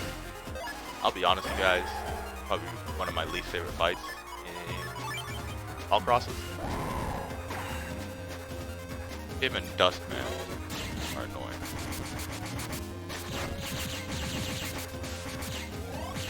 Mostly because it's birds.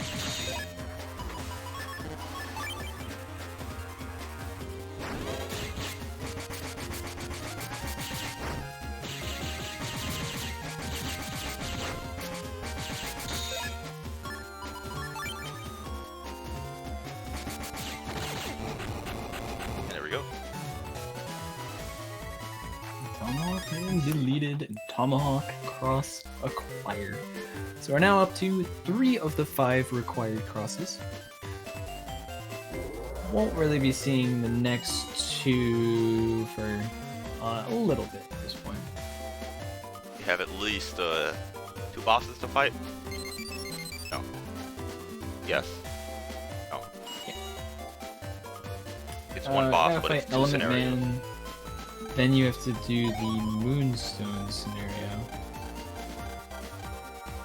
And then we immediately do the next Scenario. cross. I want to evolve our Nidorinos and our fairies and our Jigglypuffs. So There's the only one. interesting part about all of this is having 3 crosses available during the Sky Gauntlets means you have a lot more options available to you for certain fights. That is true. So some of these fights can be interestingly routed now.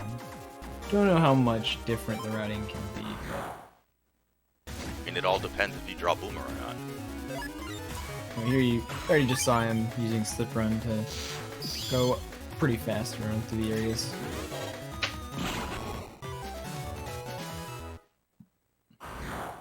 Can't wait for Ground Man, neither can I. Boomer?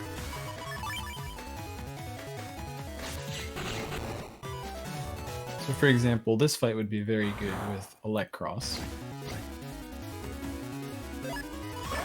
My favorite fight. I hope they cooperate.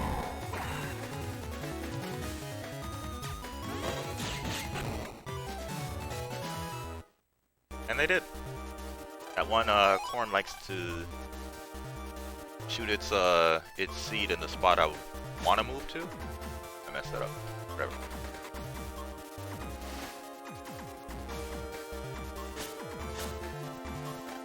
Never punished. Let's go.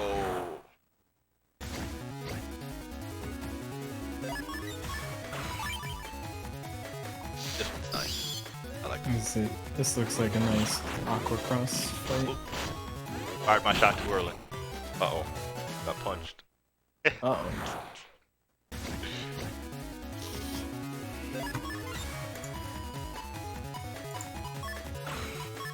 See, now this is one of the ones I did with Tengu Cross. But we all seen how my poor performance with the wind. I'm no airbender. That's for sure. Unfortunately, Jameike is not a master of all the elements yet. Perhaps someday you'll become a true avatar. That's definitely not today. Alright, this one is Tomahawk.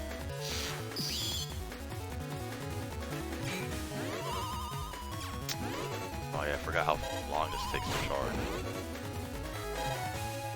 Yeah, Tomahawk swing is very long charge time. But it does one-shot them.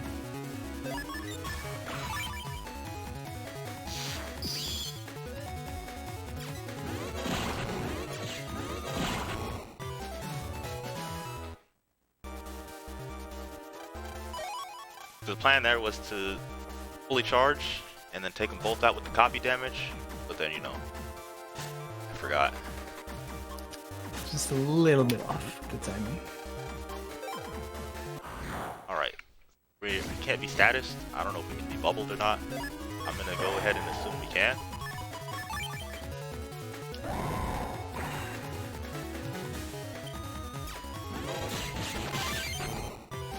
That was nice. Very nice. Do I need it? Boomer? Please? Okay.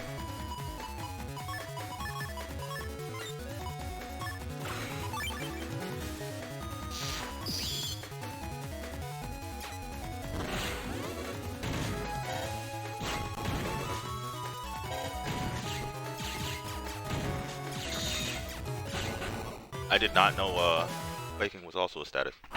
Or whatever that thing is.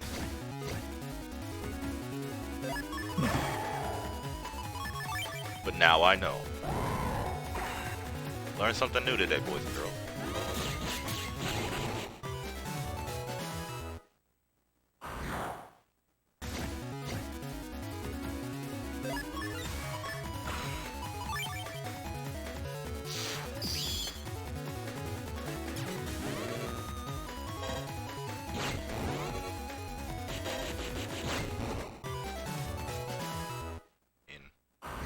I'll sing an Aqua Cross, but no one just does enough damage. Boomer? Okay.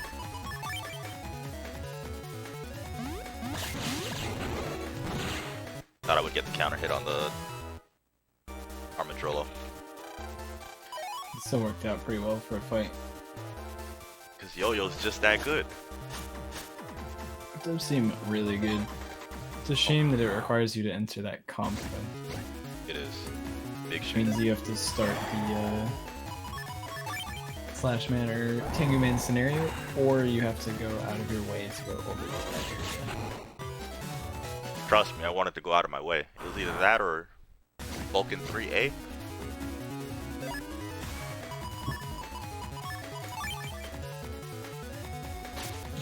Good, move backwards.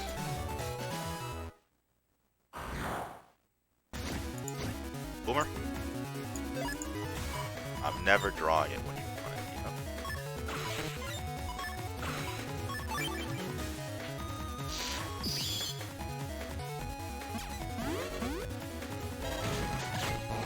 Didn't even copy that.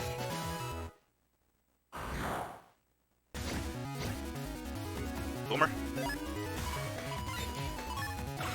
I think they all fights still just come down to, can I draw Boomer? I mean, they just don't have enough HP. That's all it is. I mean, I can see them continuing Battle Network. I mean, who doesn't like money, right?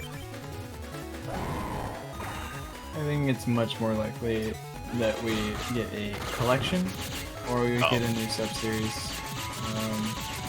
I don't see them continuing Battle Network. They've wrapped up that story nice and neatly and already, you know, expanded upon it with some Star Force's story. And on top of that, Star Force wrapped up pretty nicely with Star Force 3, and they've already scrapped Star Force 4 as a concept, so I don't think they're gonna go back to it.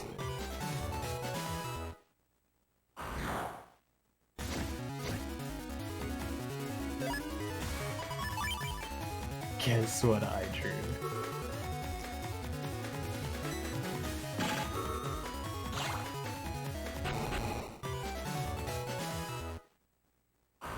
Oh, I love guessing games. What did you draw? Was it Boomer?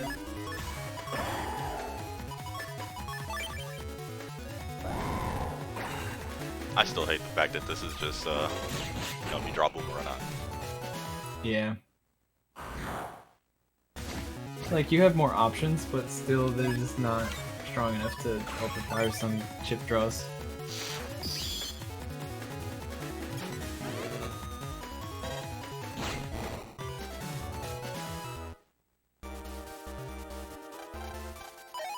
That's why Tomahawk Cross is better than Tengu Cross.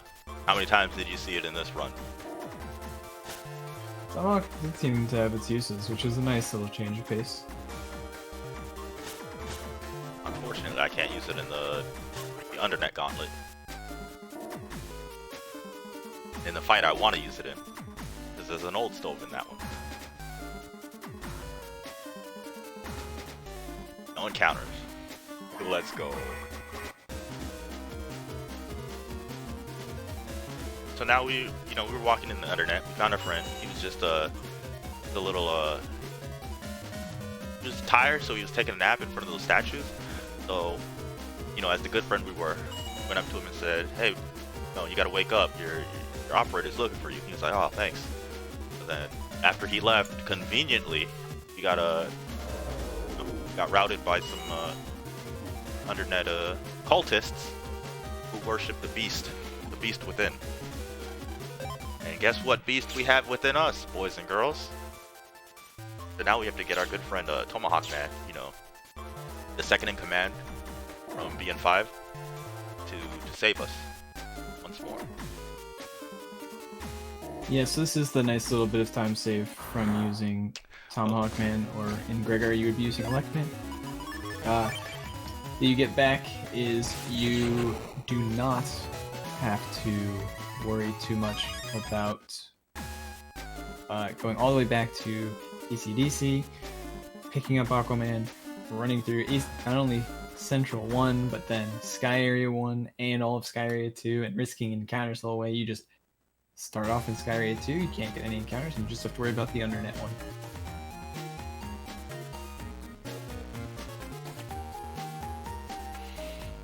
So it does save a lot of the time back from doing that specific scenario.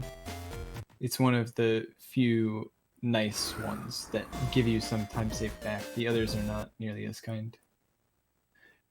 Mostly they're just pure time sinks. I mean, they're there so you play the game, basically. Like Tengu, Slash, Charge, and Dust. Especially Dust. Ground is fun. I don't know about Kill or Erase, whatever his name is. Erase is pretty nice. It's like a nice little hide and seek mini game where you're the one that's trying to hide from people. Otherwise, you have to fight them. Is it like that BN4 mini game? Another one where you have to run around through the net. All those heel nabbies are walking around and you get spotted. Yeah, kinda. It's like that, but you have a button that you can use to hide, and you need to kill them by sneaking up on all of them. All of them? Yes. Nice yo-yo.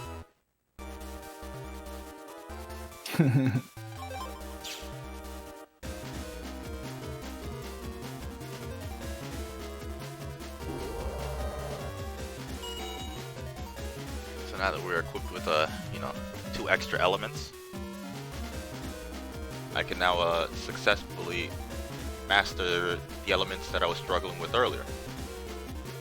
Kind of like fire and water and ice. I mean, we're not gonna, water and ice is the same thing, but we're not gonna count that right now. We're just gonna jack into the computer. We're going to get deleted like everyone else. Oh.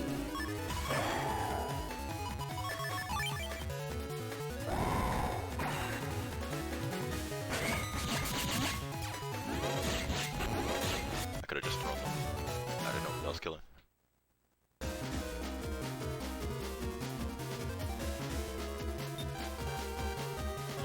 With this scenario, I always wondered, wouldn't these comps acting up damage the platform to walk on? But Almost certainly, but we don't worry about that. Details, Jimmy. Details. What are those?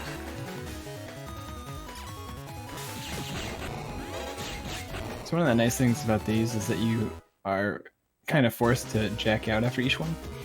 So with that in mind, you do get a reset on your beast out charges.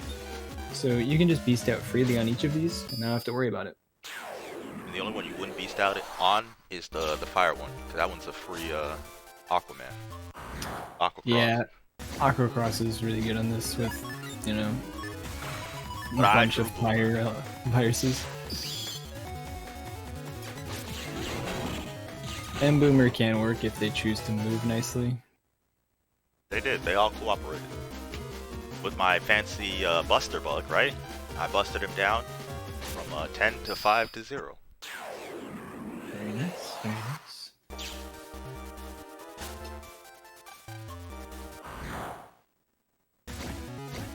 And this one is a free Tomahawk cross.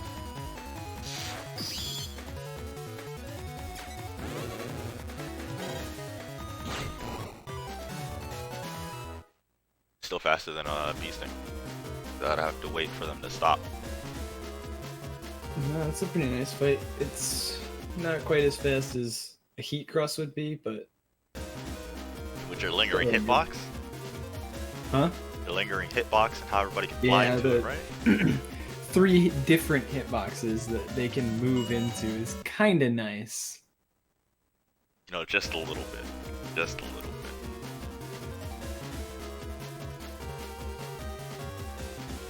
Now just imagine if charge was your first fire cross. The charge? Charge would be interesting.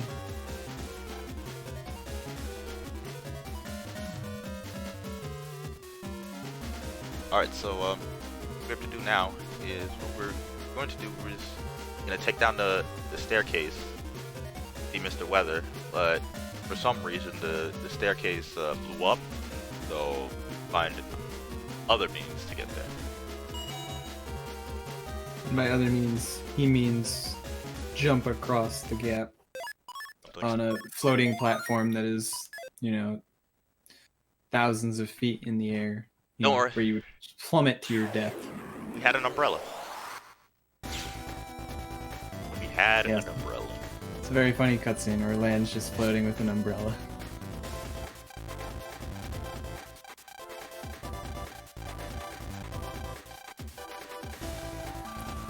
So is this the first application?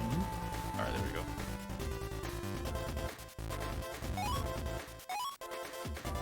Interesting. I'll be honest with you guys, I don't know how to do these comps. Just wing it and pray.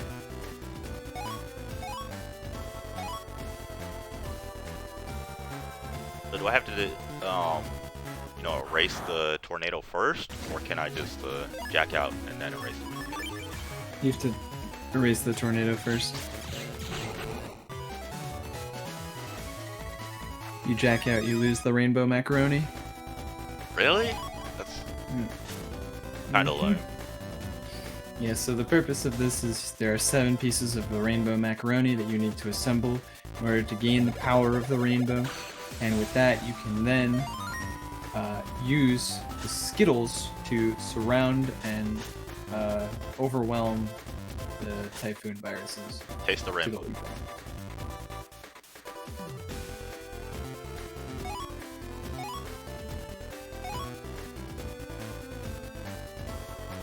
Here. Blue one. Back down here.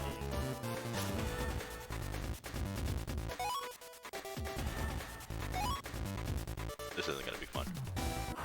Here's my encounter. Not skipping any encounters today, boys and girls. I hope copy damage works.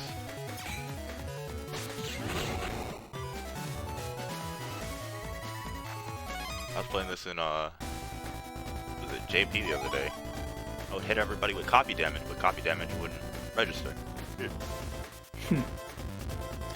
Probably just getting unlucky. Or they were in between panels. That's a thing? Oh yeah, because Yeah. you shoot people with the Aqua Buster shot, and they don't take damage. No, you're kind of confused. Yeah, there's a point where they will be in between panels that you want to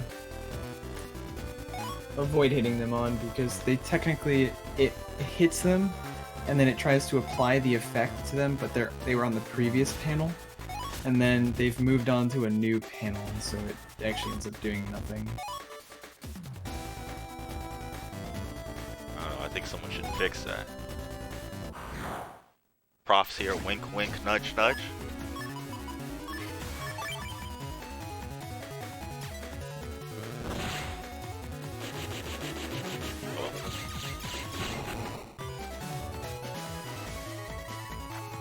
Perfect circle indeed.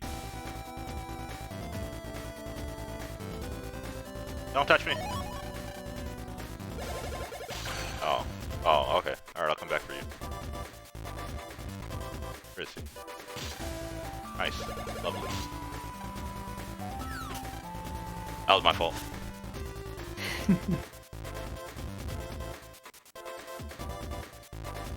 Don't worry, this is all according to plan. It's the manip for Perfect Element Man in Pavilion 3. I see. I see. See? No encounter. Never punished. We're good to go.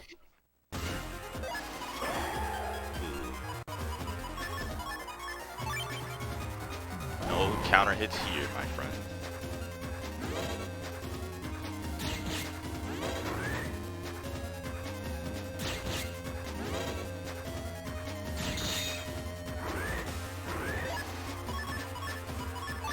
Okay.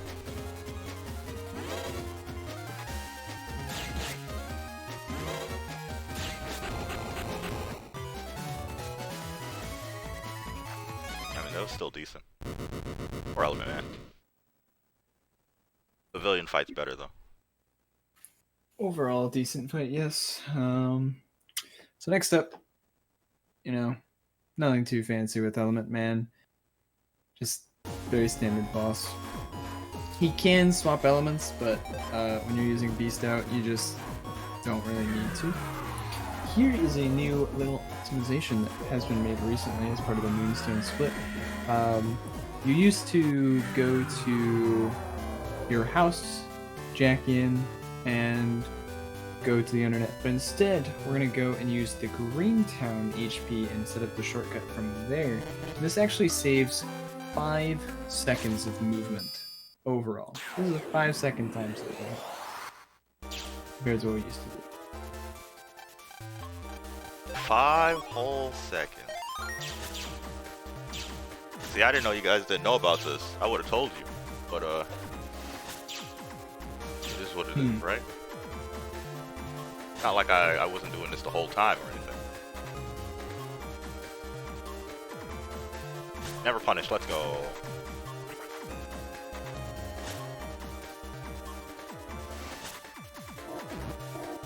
Where am I going? Oh. Muscle memory, let's go!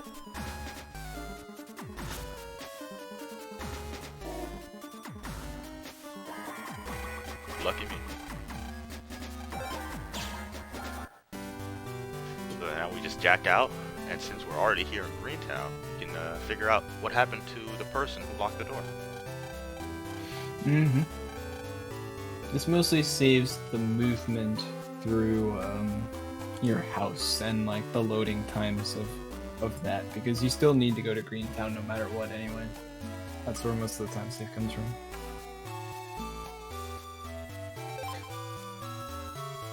Overall, at this point in the run, like time-wise, it basically comes down to how many random encounters you're getting. There's very little you can do to like really save a whole lot of time. It's just basically pray for good RNG. Pray that you get good encounters if you like are guaranteed to get one, and pray that you are not getting encounters where it's potentially optional. Now we go back to Central, jack into the computer.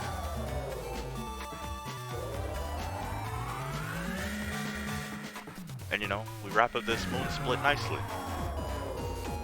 And then we get to go do my favorite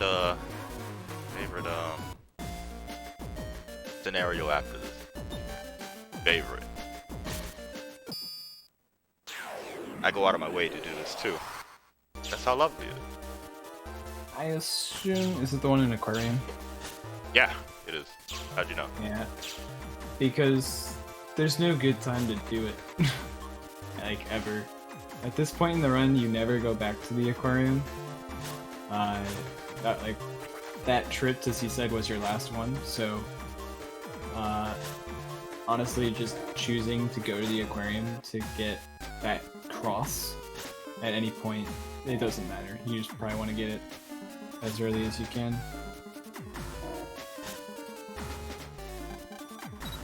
Alright. So this is Undernet 2, huh? Nice and fancy. My least favorite place.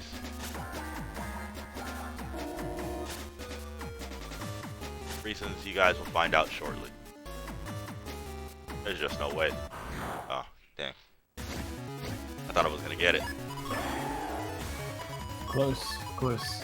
It's a very long way to go with that encounter, so I was pretty lucky. But sadly...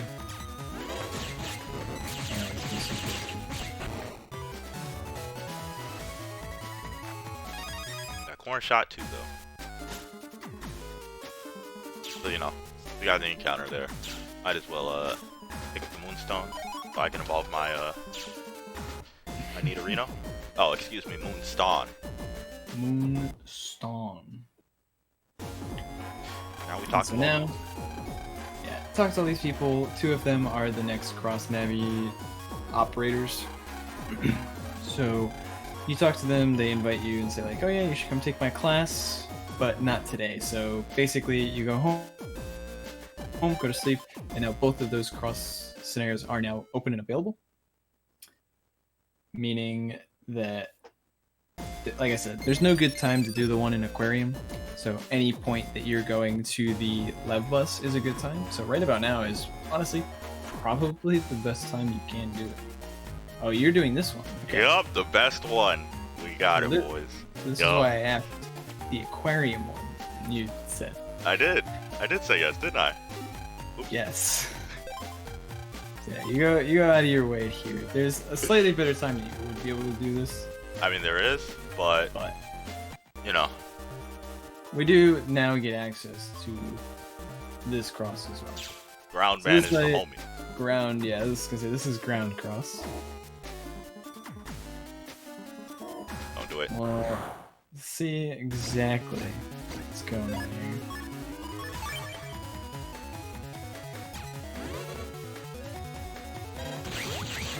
Oh wow, that's fortunate.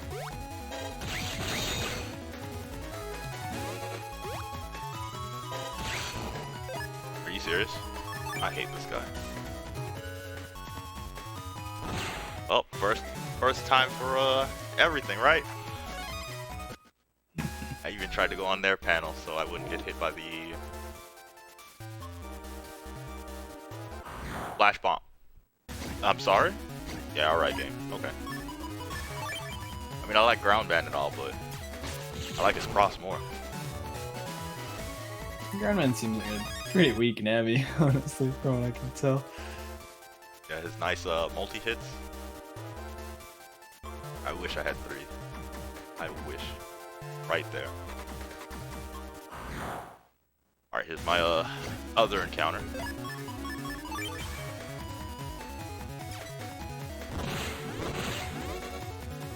Geez, so many encounters here. I'm just lucky.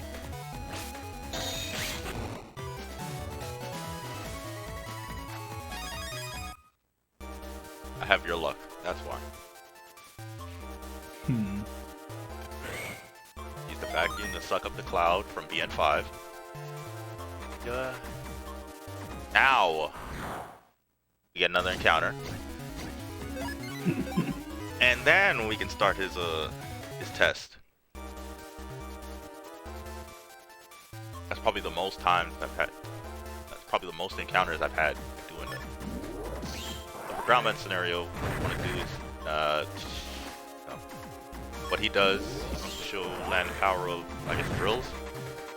So he jumps on the ground and causes an avalanche of rocks to shower down on the internet. And what you have to do now is go around and clean up the rocks he, left for you. And what the dynamite on the side of the screen is your timer. If you fail to blow up all the rocks or destroy all the rocks, the dynamite explodes. What was it? It resets in position, it drops new rocks, and you have to start over again. How lovely. But this scenario is very very easy, very fun. Get a meter, see how much power you want to use to destroy the rocks. If you run into the Mr. Program, it's just time loss. And what you have to do is, if there's a rock right behind the Mr. Program, you have to talk to the Mr. Program, or he won't set himself up to destroy them. But you don't have to talk to Mr. Programs to save them or anything. You just need to talk to the ones that are in your way. And that's room 1. And then he decides to do it again in Central 1 as well. Oh, wrong spot. I keep telling myself I can do more here.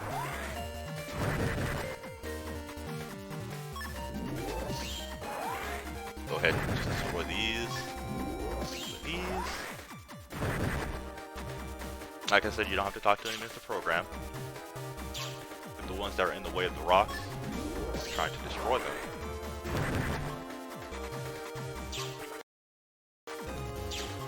And you're good to go. Please tell me that's 3. Good.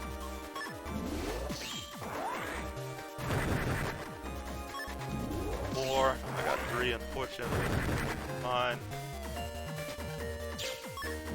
I think the stream is frozen yet again. Again? Alright. Yeah.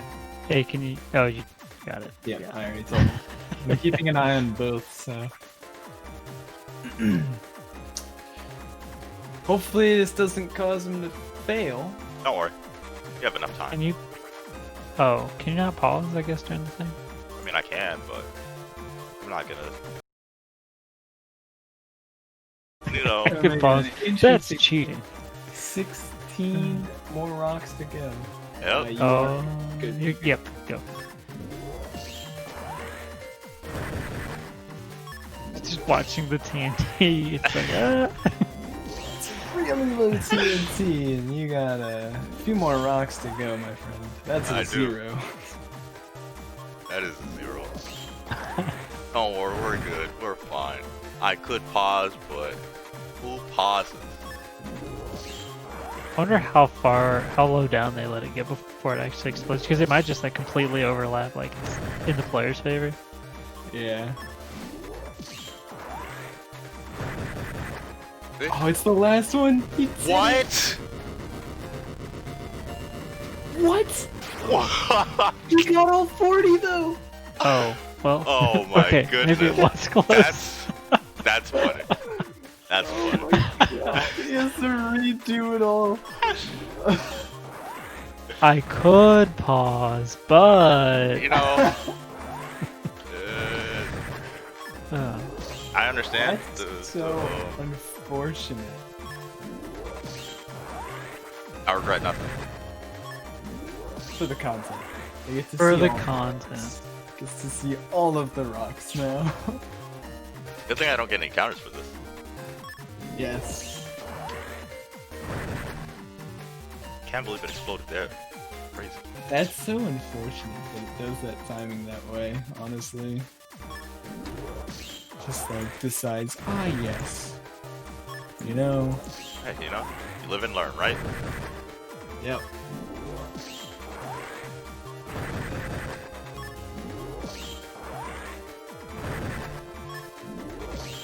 We can blame Twitch for this mistake. I choose to blame Aerothar. You know what? Also respect your choice.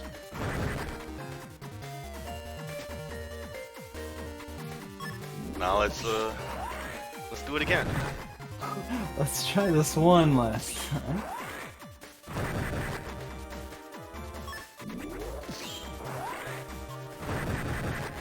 There we go. Perfect. Not even close. Seems like a pretty fun little minigame. I like it a lot. I like it a lot more than Dustman. Charge Man seems like it would be really, probably about as long. Oh, I didn't see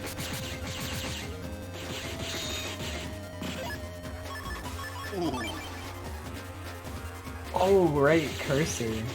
That's a nice Get back draw here. too. Oh man, she's dead. I wish. He's super armor, I forget.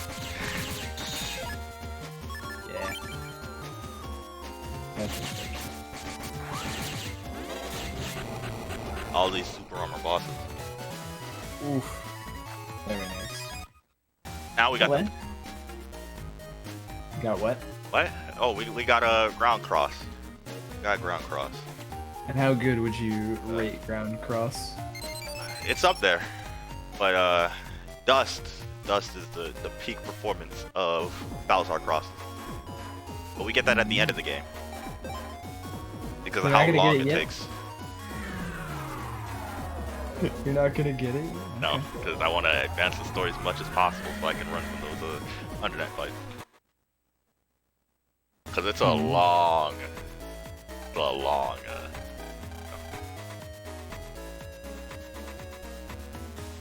It's tedious, I guess is the word. Yeah, I can imagine.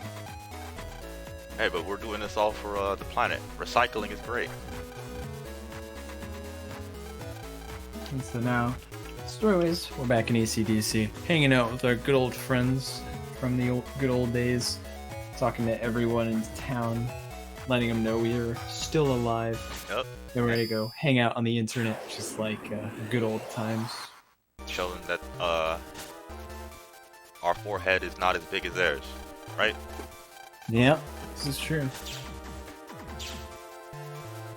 Now we're in ACDC. Get to dash around a bit, have fun. Hopefully we don't get any encounters. If we do, it's all good. We can delete them, even though it's slow.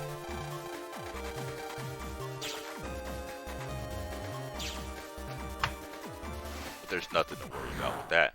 And we got the encounter.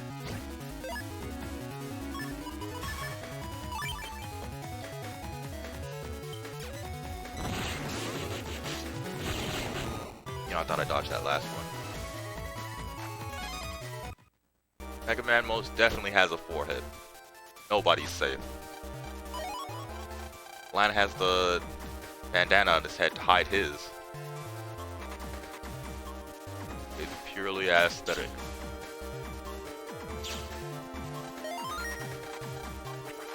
Oh, that's what I forgot to do. I forgot to do the reverse talk to this door.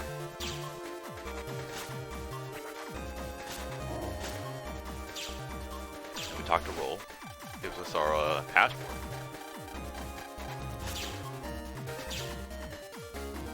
Shoutouts to every BN game changing ACDC's look. Probably my least favorite look for ACDC area on the internet.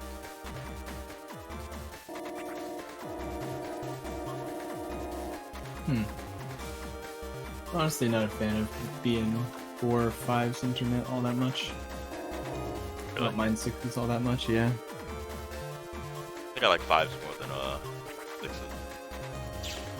And I soft lock. You little. I wasn't paying attention. It happened. Good thing I saved, right? Yeah, it's a great thing you saved.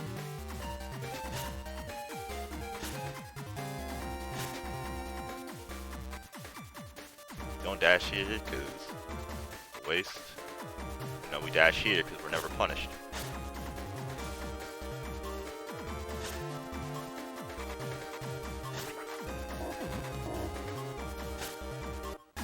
Alright, now we're in Undernet 1.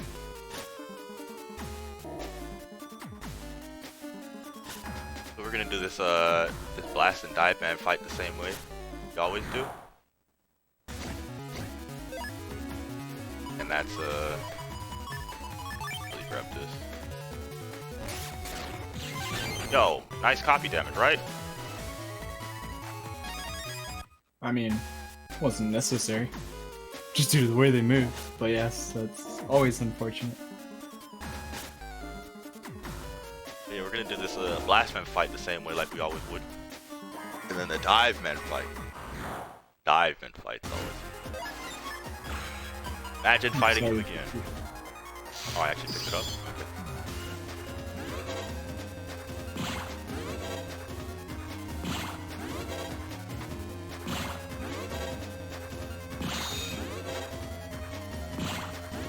And that's Blast Man, everybody.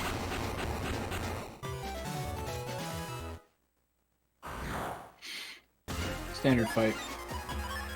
Nothing else to talk about. Spout versus. Ooh, we're seeing first use of a ground cross. There we go.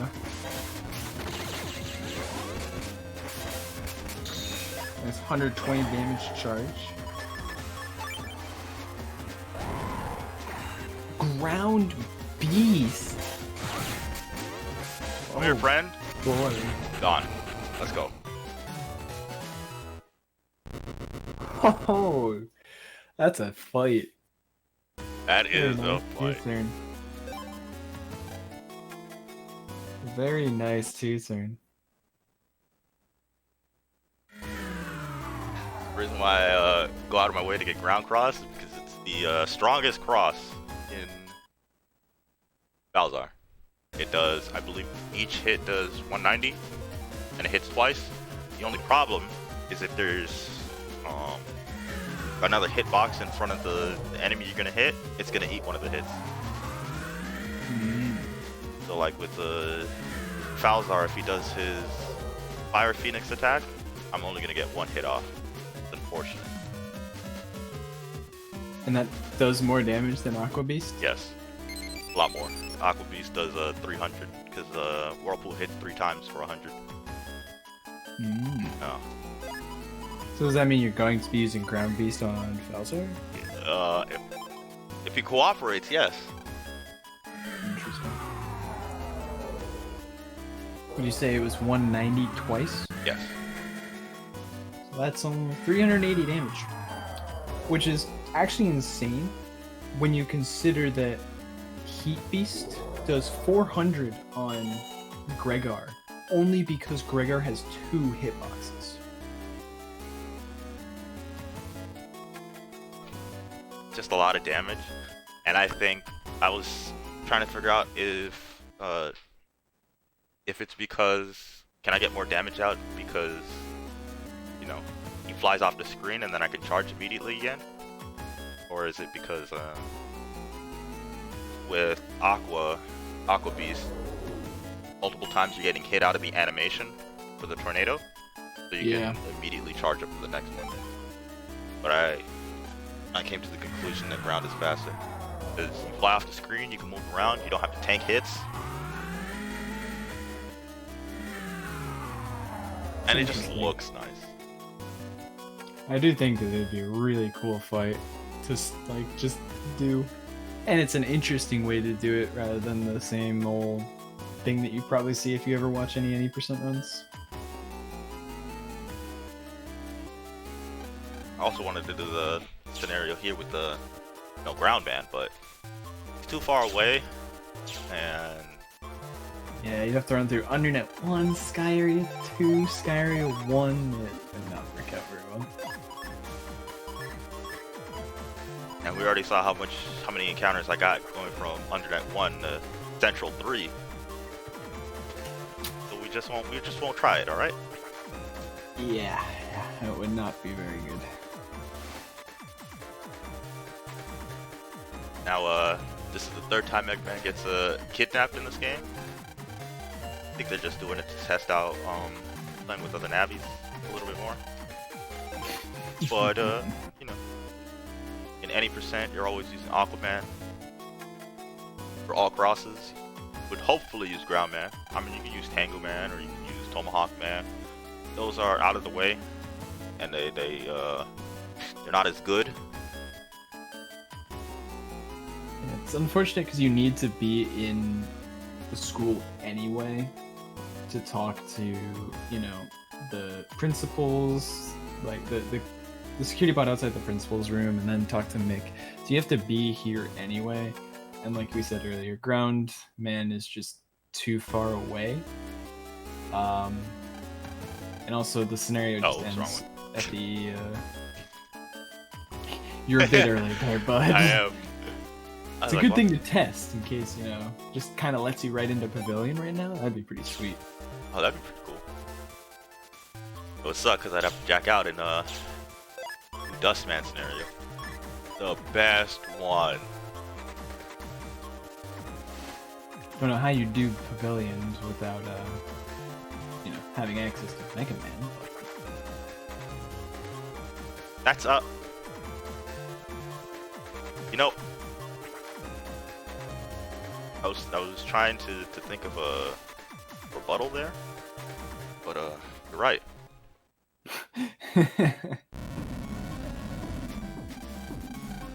Alright, and so now we are back with some more soul weapons. This time a little more challenging, but not really. Again, super well routed at this point.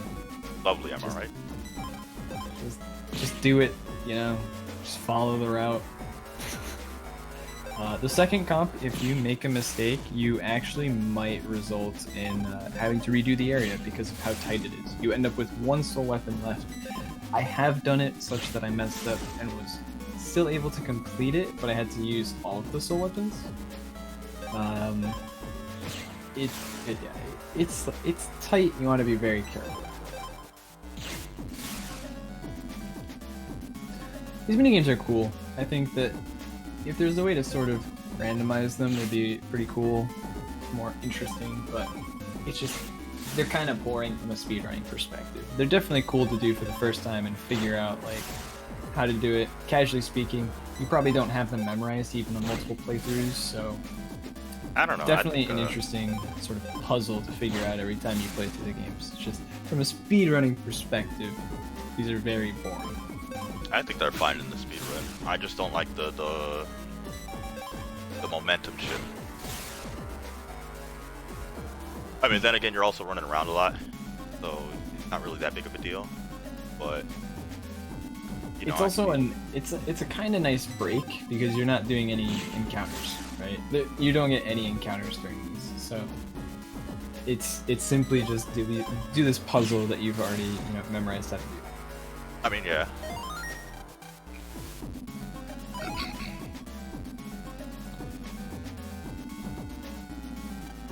Sneak run just expired. We shoot this guy in the back. If you forget to shoot this guy in the back, you're gonna have to do all this over again. And trust me, you don't want to. I think it's like, what is it, 3 minutes to do all of this? Yeah, that sounds about right. You gotta be a little careful. Just a little. But you know the saying around these parts, nobody's careful until you get deleted by is that one, Navi? G-Beast, there we go. Luckily G-Beast isn't in this game. I don't have to worry about super armor. I'll tell you guys a little secret, alright? For the F-Beast fight, the combo you want Boomer or Mega Boomer, and then you either want Element Trap, Air Spin O, whatever. But if you draw those two and you get the counter hit off of him, he's dead. He's done. It's over. Because if he's coming at you with the claw attack and you stay at the bottom row, you're gonna hit him twice, the Boomer, and then you just set up the Element Trap with the counter hit, and you win. Now, if you don't counter hit him, he's still gonna survive, but that's still a lot of damage. Now, hopefully, I draw it. I think I've only had that draw twice in a run. Yeah, the G-Beast and F-Beast fights are both kind of some of the hardest in the game, in the sense that, like, getting the optimal.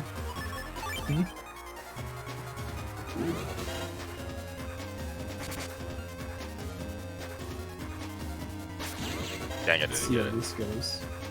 Oh man, didn't get it. Oh. That would have been sick. Yeah, but It's that close. essentially what I want to do. That would have one shot in there if he got the counter hit. So yeah, getting the optimal draws on these fights is kind of hard because you're reliant very heavily on RNG. And on top of that, you don't have access to really powerful transformations because you're not I Mega can't Man. charge that. Wow. Hey, I thought I could charge it. Just throwing That's it. stuff out.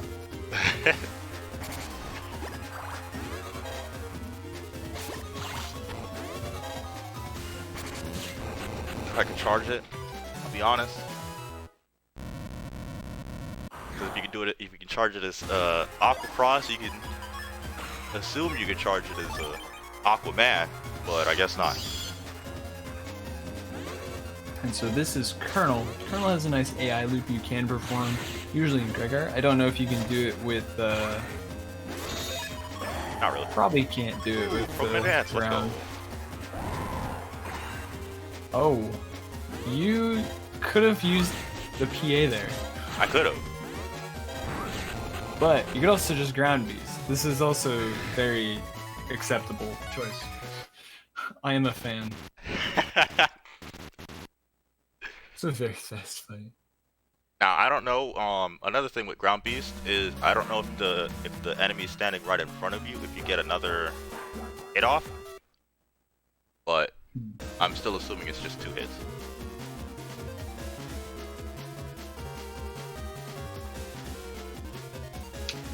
So, someone asked, is Bowser or Gregor more commonly used for speedruns? They are separate categories, as someone mentioned, but Gregor is typically run more frequently because it is currently the faster run. Rhaegar is what is it? Currently 7 minutes faster, or is it 6? It's like 5. Really? I'll check. I mean, I think it's 6 actually. Like 217 is Valzar's, and then 211 is Rhaegar's. Gregor is 2:11:30, Bowser is 2:17:17, so it's about 5 minutes 40. 217. Dang. I've been out of it. I remember when 218 was fast.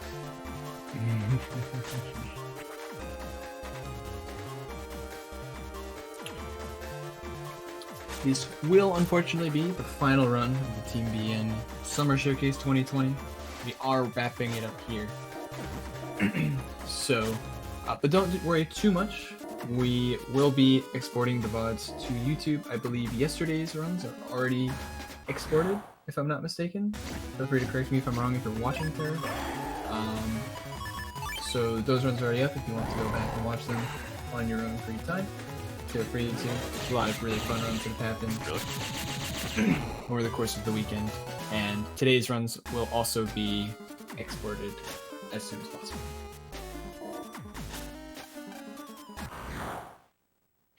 The under BBS fights are some of the hardest fights. There is one particularly hard one, but Jameike doesn't usually have problems with it because he's a god gamer. I'm the save in front of it. Jameike has taught me the ways of properly handling that fight if you don't get a good draw. East, and you hit the counter window of this guy. What is the plot reason for this again? You mean this trip to the Undernet? Basically, after you have stopped Colonel, you show up in class, Iris shows up, is hanging out, and then the 3 people from the World 3 show up and electrocute Lan, asking for him to give up Iris. Iris will go with them. Basically, they kidnap Iris, and now Lan is trying to get her back. So they're trying to figure out where they went. The best place to get info such as that would be on the Undernet. So we come back. They come here, and of course the place is crawling with, you know, so evilish nabbies who just, you know, The bad looking guys. for people to slap around. So Not the bees. I'm allergic. Don't use them against me.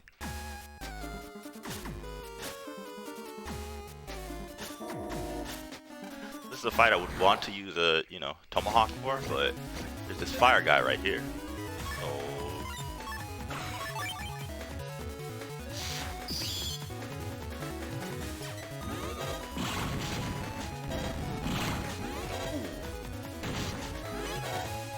That was close.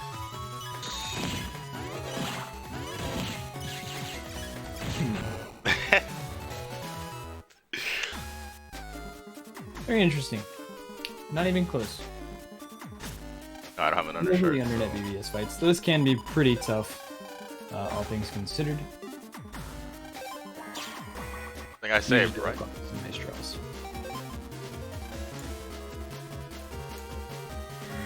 Bird take the wheel. I don't trust the bird. Always gets me killed. So you read the BBS, it tells you that they're hanging out around Skytown. You just go, you show up, and then you realize that you can't do anything against a bunch of adults. Best part of the And game. they're about to throw barrel into the sea, and your good old teacher, Mr. Mock, who has told you he's already siding with World 3, shows up, saves the day real quick from these World 3 traders, and helps you get Iris back. Okay, I know. Everybody, the cross you've all been waiting for. You have to go do it now. Sit back, relax. Like I said, this one is about 8 minutes long, so have fun. Here we go. Final new bit of content that we will be seeing today. Trust me, you wish it wasn't.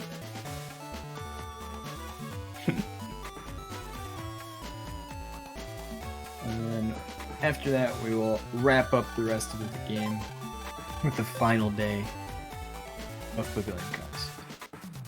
It'd be great if Falzar deletes me because I'm doing HP bug instead of Buster bug. It's okay, just save before, you'll be fine. Alright, so as Dust Man, what we have to do is we have to recycle some data off the internet. And, the whole time we're doing it, we can't run. So that's gonna be fun. So we get to see Dust Man, do Dust Man things. And then once we get to his minigame, you guys will see all the nice fancy rules. Pressing A to eat the recyclable junk, pressing B to destroy the bombs and the missiles that come your way. All in all, I hate this.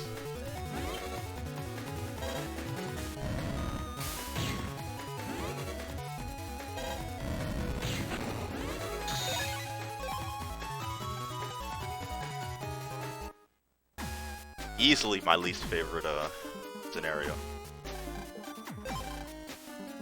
And then every time you do one of these, they ask you if you want to, brush up your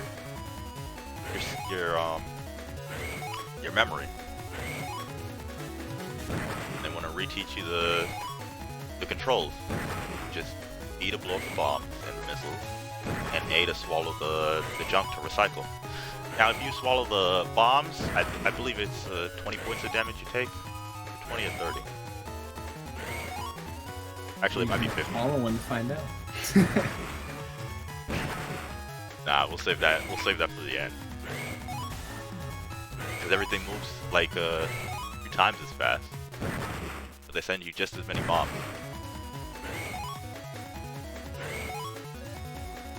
Let's just say, take more damage eating the bomb than you do if it just hits you. Okay?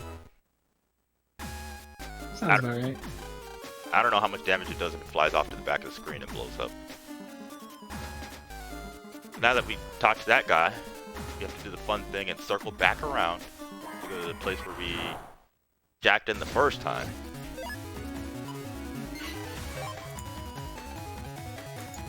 What a good scenario. Because that's where the other guy is. How many of these do you have to do? 3 of them. Nice. Going to the second one.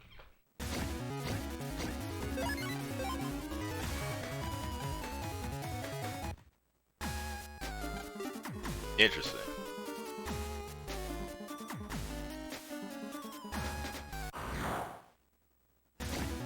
It might be worthwhile to jack out and jack back in Yeah, it would have, but I'm already here.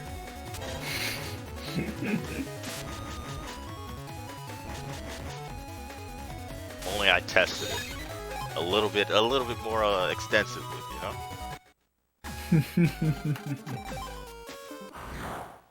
I most certainly said no there. No, I don't want to learn how to recycle. Oh, 50. It's not a lot. I'm pretty sure this is a little more.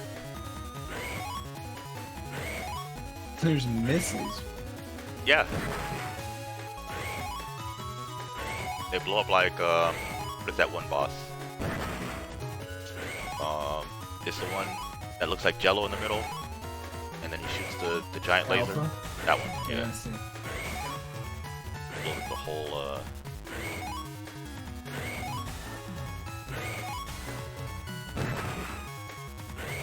See, I would move forward one more panel, but I'm not confident in my reaction time. That.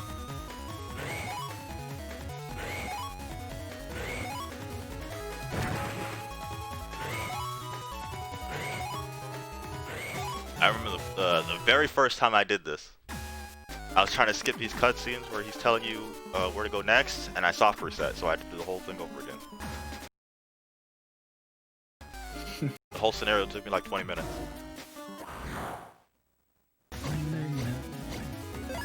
Don't worry, but the guy at Undernet 1 is by the statue. The statue. So that's a little walk away.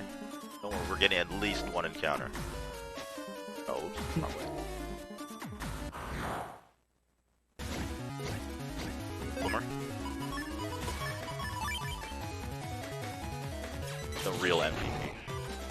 Get tired of running from these fights and failing. Here he is. So this is the last one we have to do. Recycling for a good cause.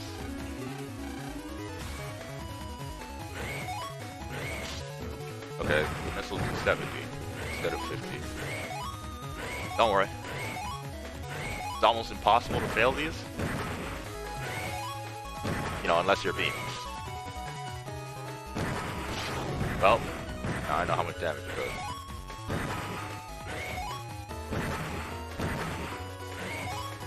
Maybe I should back up.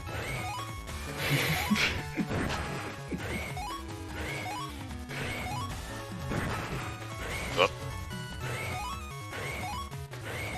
Don't worry, we're good boys and girls. I may be at half HP. I may be at less than half HP. But we got this. We got this. Yeah, you're about at the halfway point. It's fine. Just ramping up. Oh, look at that. Now you're just getting a bunch of good stuff. Nice. A heart. That's Oh, you have the to first. suck in the heart. That's the first time I've seen it. I didn't know what to do. Interesting. All right, we did it. We didn't get deleted this time. This time. Wonderful. And that is the last cross scenario. He just has to fight Dustman, and we will have acquired all crosses, and then we have to go beat the rest of the game. Don't worry.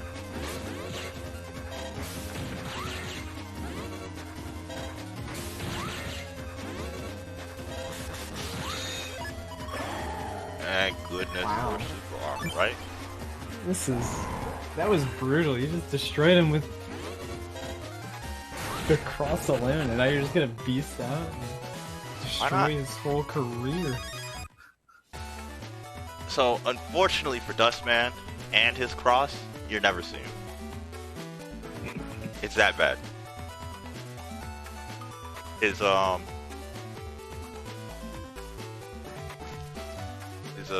Dust Beast doesn't target, and it does like 120 damage, but it shoots 5 times. Is it 5 or 4 times in the enemy's panel? I am unsure.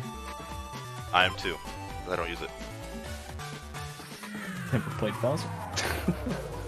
You know what? You're in for a treat. Once you do. When you do. Yeah, I know that Dust Cross is pretty good for PvP, because isn't it the one that lets you like cycle through your folder a bit? Yep. And that's the only reason why I use it, right? Yeah, sounds about right. Crazy. It's like it's a bad cross or something.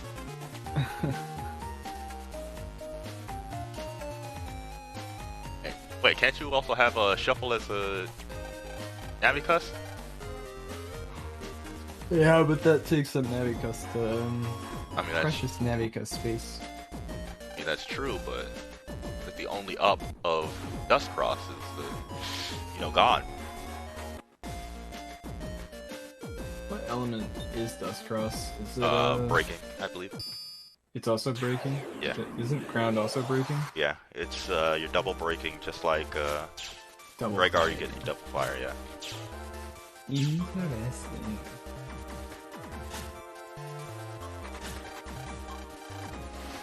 I got it. Let's go. Press Dust save. Recycle isn't just a shuffle. It technically drops them to the bottom of the deck, so you get to rig the end. Interesting. Oh. Still sounds bad to me. This is being streamed from GBI, so from GameCube, isn't it? Yep, that is correct. Oops, I dashed. Well, Virus Master lied. Not today. Give me a Tengu.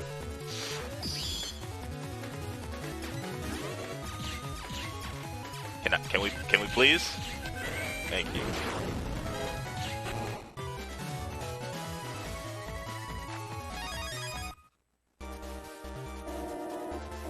We did it. Tengu Cross did something. The only time Made you'll its see. mark on the run. Dust Cross is not, but I mean, if you guys want to see Dust Cross, I'll use it. I'll use it on a nightmare fight, alright? Oh, this is English. Ah, crap. I shouldn't have said that. 25% maybe. 25. Looks like you guys got a 25% chance to see Dust Cross. Fingers crossed. Ah, look at that pink whale. Beautiful. Yep. Game Boy Player, attachment, and GBI software. That is correct.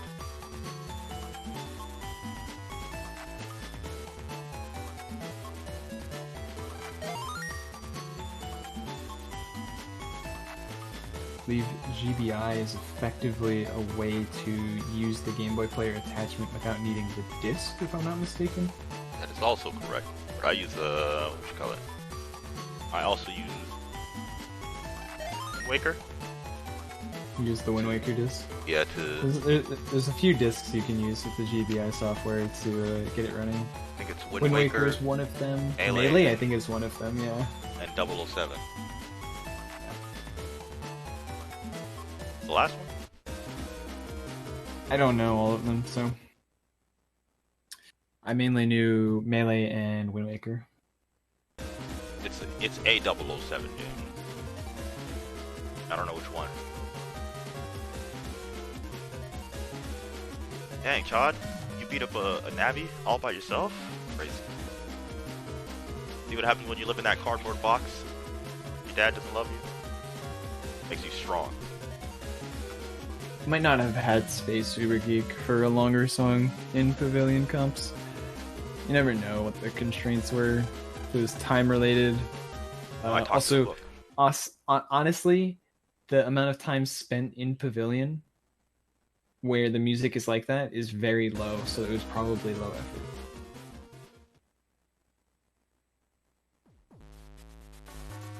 No, he's also using a capture card. I believe TV USB 2. Yeah, I have that one. Let me save. I'm pretty good to go. Since I'm playing English, I can do your little GMD skips. I think I messed that up. Okay. I didn't. Very nice, very nice. Very clean. So, I don't think we talked about it much. I'll briefly explain what's happening here. This is what is known as the support glitch. If you interact with something and use slip run at the same time. So basically pressing A and B roughly at the same time. You enter what is known as slipwalk state, which is a glitch state where you're in the slip run animation, but you're moving at regular run speed. Because you're in the slip run animation, you are unable to get any random encounters.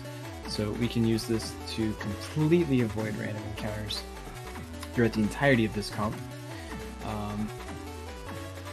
Also, you have to avoid running into the walls because that's how the slipwalk animation, or the slip run animation ends, is you hit a wall. So if he runs into any walls, that includes the progs. The progs would be counted as walls. These tanks are considered as walls, etc. So he has to be very careful with his movement to not hit a wall, because if he hits a wall, then he might get an encounter check that will cause him to potentially have to fight something.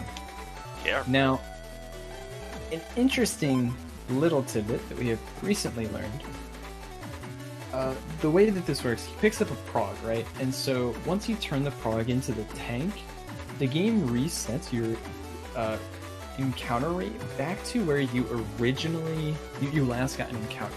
But because of the slipwalk glitch, the last time we got an encounter was actually like forever ago. I had to watch him. Yeah. So because of this, once he enters the tank, the last encounter was so long ago that we're actually still at a 0% encounter chance, and we have like a 6% chance to get an encounter slipping into this wall right here. So overall, it's a really cool technique that we can use to avoid encounters. And encounters do take about 15, maybe 20 seconds if it's a bad fight. So you're telling me, as soon as I talk to that last Mr. Program, I don't have to worry about slipwalk? Yeah, you don't have to worry about slipwalk anymore. I was just unlucky when I was doing it in practice. Yes, I believe so. I hate this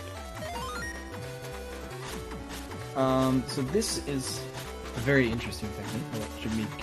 Yeah, I mean, I don't know if Jameike really needs to focus for this. Jameike's a goddamn, he's got this. Alright, so what we do here is we're using a slipwalk here to dance around the gavel, which was the little, the little guy in the judgment comp that we, why am I gonna get caught here? Nope.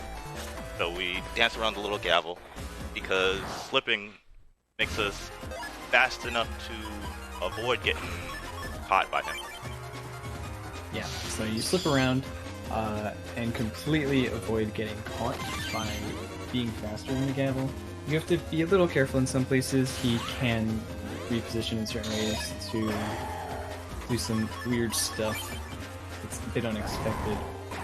And like sort of try and cut you off. But if you keep him at a correct distance, you can basically just completely prevent him from ever doing anything. And you skip encounters because while the gavel's chasing you, you can't get encounter checks. So you're running through the comps very fast by ignoring the game mechanics, but you're also not able to get encounters. So overall it saves about 20 seconds, which isn't a whole lot, but it's a really cool trick. Thank you, Rich. I know I couldn't explain that. Man, Oh, Jameike got it first try as the god gamer he is. I mean, it's free, right? It is free every time. You Only time you fail cannot it. mess up gavel skill. Exactly.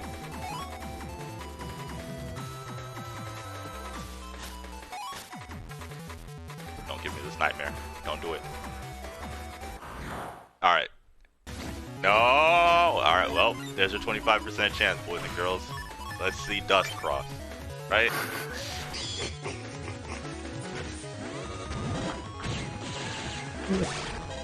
Lovely. I know, right?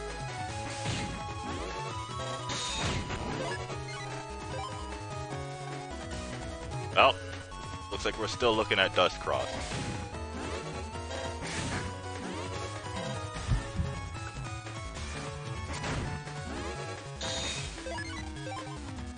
Are we still looking at dust cross? Alright. Let's never look at it again. Okay? So, nightmare encounters you can only deal with by using swords, and we have taken all swords out of the folder at this point because they're bad. Ooh, a nice double. Oh, I not wish. quite. I was looking Dang, for it it. was so close to the double. 2 quick ones.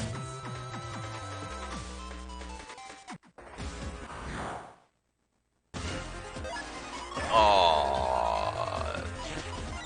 Oh. Actually, I take this one too. Because if I have to wait the turn, you might as well turn.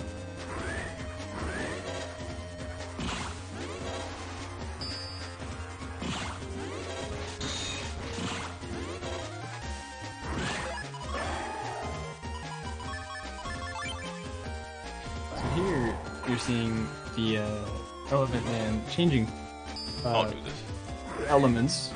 He goes grass, then fire, then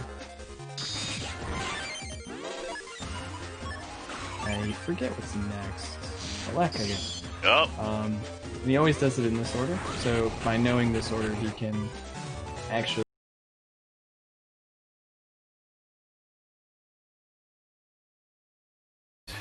on the fire elemental version, which does a lot of damage. As he said earlier, it's 300 per charge, meaning it does 600 damage to his fire element. Unless he wants to stay in the back room, where you can't hit him. Yeah, and then he swapped over to fire. So he swapped over to Elec, so he had to swap some ground beast. But here we go. We're now in the final pavilion comp. We are approaching the end of the run. Just one final comp, and then 2 more bosses. Easy. Wait to reach. I have quality options on this channel. Not a good. No, TeamBN's have quality options. It's the that stream that you are streaming to. That little one no one should know about that's got quality options right now. Even better. Alright. So it looks like this is gonna be a thing.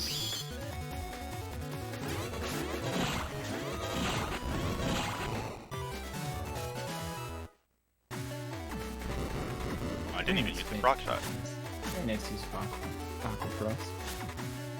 There's 2 fights down, 1 to go. Right,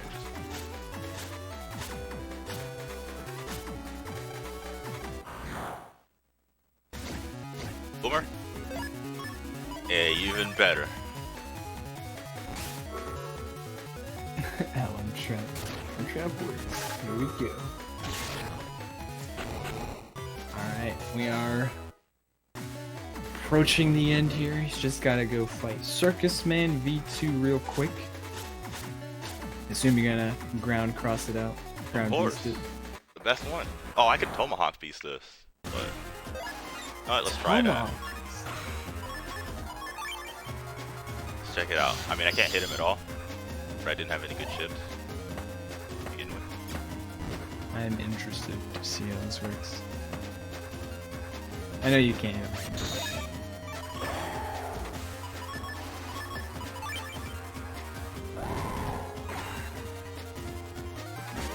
I don't actually know how Tomahawk Beast works.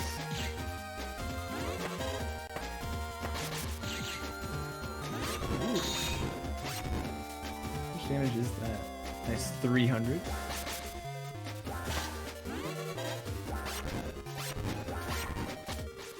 Darn, he's jumping.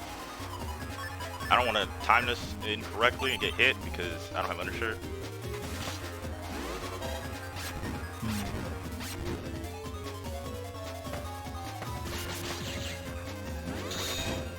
I think we got this. Oh, he tented me. I got tented. And deleted. Oh my goodness. You hate to see it. Is what I would say. Oh, is this the cross cancel? The cross cancel? Let's go! He cross canceled Circus. Wait, I don't even think I would have got paralyzed, but you know. You do get paralyzed, I believe, out of Yeah, but I was the 10. I was Tomahawk. Oh, yeah, maybe. I don't know. Oh man.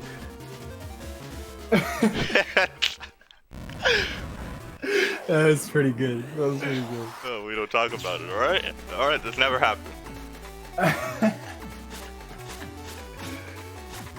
Alright, and now we're going to fight the final boss, Falzar. I don't really know too much about Falzar's pattern. I know he, like, flies around and summons firebirds every now and then, or throws feathers, or causes weird tornadoes. No, I don't All want I the know firebird is- pattern. All I know is that we're going to hit him with some drills. We'll drill this bird in the next week. Funny thing is, his hitbox doesn't seem to be non-existent. What the heck? He Yeah. just doesn't hit you? Yeah. That's what I was trying to explain to last when he was first playing the game, but So as soon as he's the feather attack, you can't hit him during. Next up I think is Alright, no, it's this again. Okay. Jeez. I mean, he changes, but yeah, he's dead. That's I not. want to fight. Yeah, and time. And we saved the world. You know, the giant copy bots are blowing up. With 248, like 49. What a fight. We did it. Well done, well done. World Very interesting saved. run. I like the use of ground beasts on a lot of fights. That's I very love it. interesting. First, when I did all crosses, I was just doing aqua, and I was like, you know what? Maybe I'll try out the other ones. And then I found ground, and I instantly fell in love. Yeah, it was a very unique way to handle it, and like completely different from any percent. You'll never see it in an any percent run, but like still really cool to see a lot of those fights handled with ground beast and how strong it is. Like honestly, dealing 380 damage, that's like basically using heat beast on Gregor, which is so crazy. Shout out to Yeah. Chaos Knight. Yup. It's just drills, man. Something about drills. Something about drills. I will say this, the unfortunate part is that he's so late in the game. It's like, if you try to do any percent, it's, what, the last 40 minutes? Yeah. I think if Groundman was was swapped with Tomahawk Man in terms of positioning, I was that'd thinking, be really good. yeah, definitely. I was also thinking if he was swapped with Tengu Man. But, Oh yeah, if you suck with Tengu Man, you'd just be destroying people. but then I also don't think, because how long Aquaman takes, regardless, you would go out of your way to do ground. Hmm. I think it's just one of those. Because if Aquaman was one screen less, then yeah, I would say, alright, go pick up ground cross. It's not that long, but you know. Yeah, All Cross is a pretty interesting run. It's like not a whole lot of extra content, honestly. Like probably grand total of like 30 minutes, 20 minutes maybe. For example, like a normal any percent run, you'd have an estimate of about 230, and this was done about 250. So it's only really an extra 20 minutes, but I guess in Falzar you do get a lot of extra strategies that you have access to. Makes it pretty. It was a much more interesting run at the end than I thought it would be. Now, if we had more time, I would show off the whole the link navi or the cross navi by base, because you can do that. But Dustman is terrible. Don't make me do it.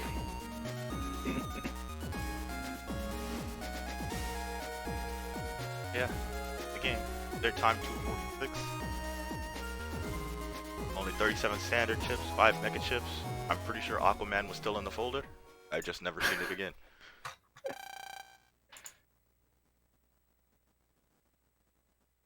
All right, I think that should wrap up this. So, Smog, if you want to start wrapping things up. Sure. Well, thank you, Jameike, for the run. I think definitely all the ground man shenanigans are worth seeing. Just the raw damage. But thank you, everyone, for sticking around wherever you are. Hope you have a good night, good day, whatever. Tara, you have anything you want to say? Everyone, hope you had fun. It's been a good 2 days. We will be highlighting all of this on Twitch and then uploading it to YouTube as well. So you can follow either channel. We'll tweet out when things are up. YouTube. And otherwise, if you like this, hopefully we'll see you in the Discord and we can talk about future marathons, or even if you're interested in speedrunning yourself. Like, it's a great series with a lot of variety, and we're always looking for more people to showcase on the stream. So maybe you can be the next summer showcase. I just want to say, as someone who started speedrunning the Battle Network games and within the last year, the Discord has lots of great resources for anyone. Everyone's friendly as well, so definitely check it out. I think that's it. So, best way to end this, Jameike, count down the end of the marathon. All right. Now you want an actual countdown, or you want my countdown? You can do whatever you want. Okay. We All want right. a Jameike countdown. Okay. We're doing it on 0. All right. Sure. All right. Thanks everyone for watching. If you like what you saw, go ahead and hit that like button down below. Oops. Sorry. Ready? 3, 2. Good night, everybody. Have fun.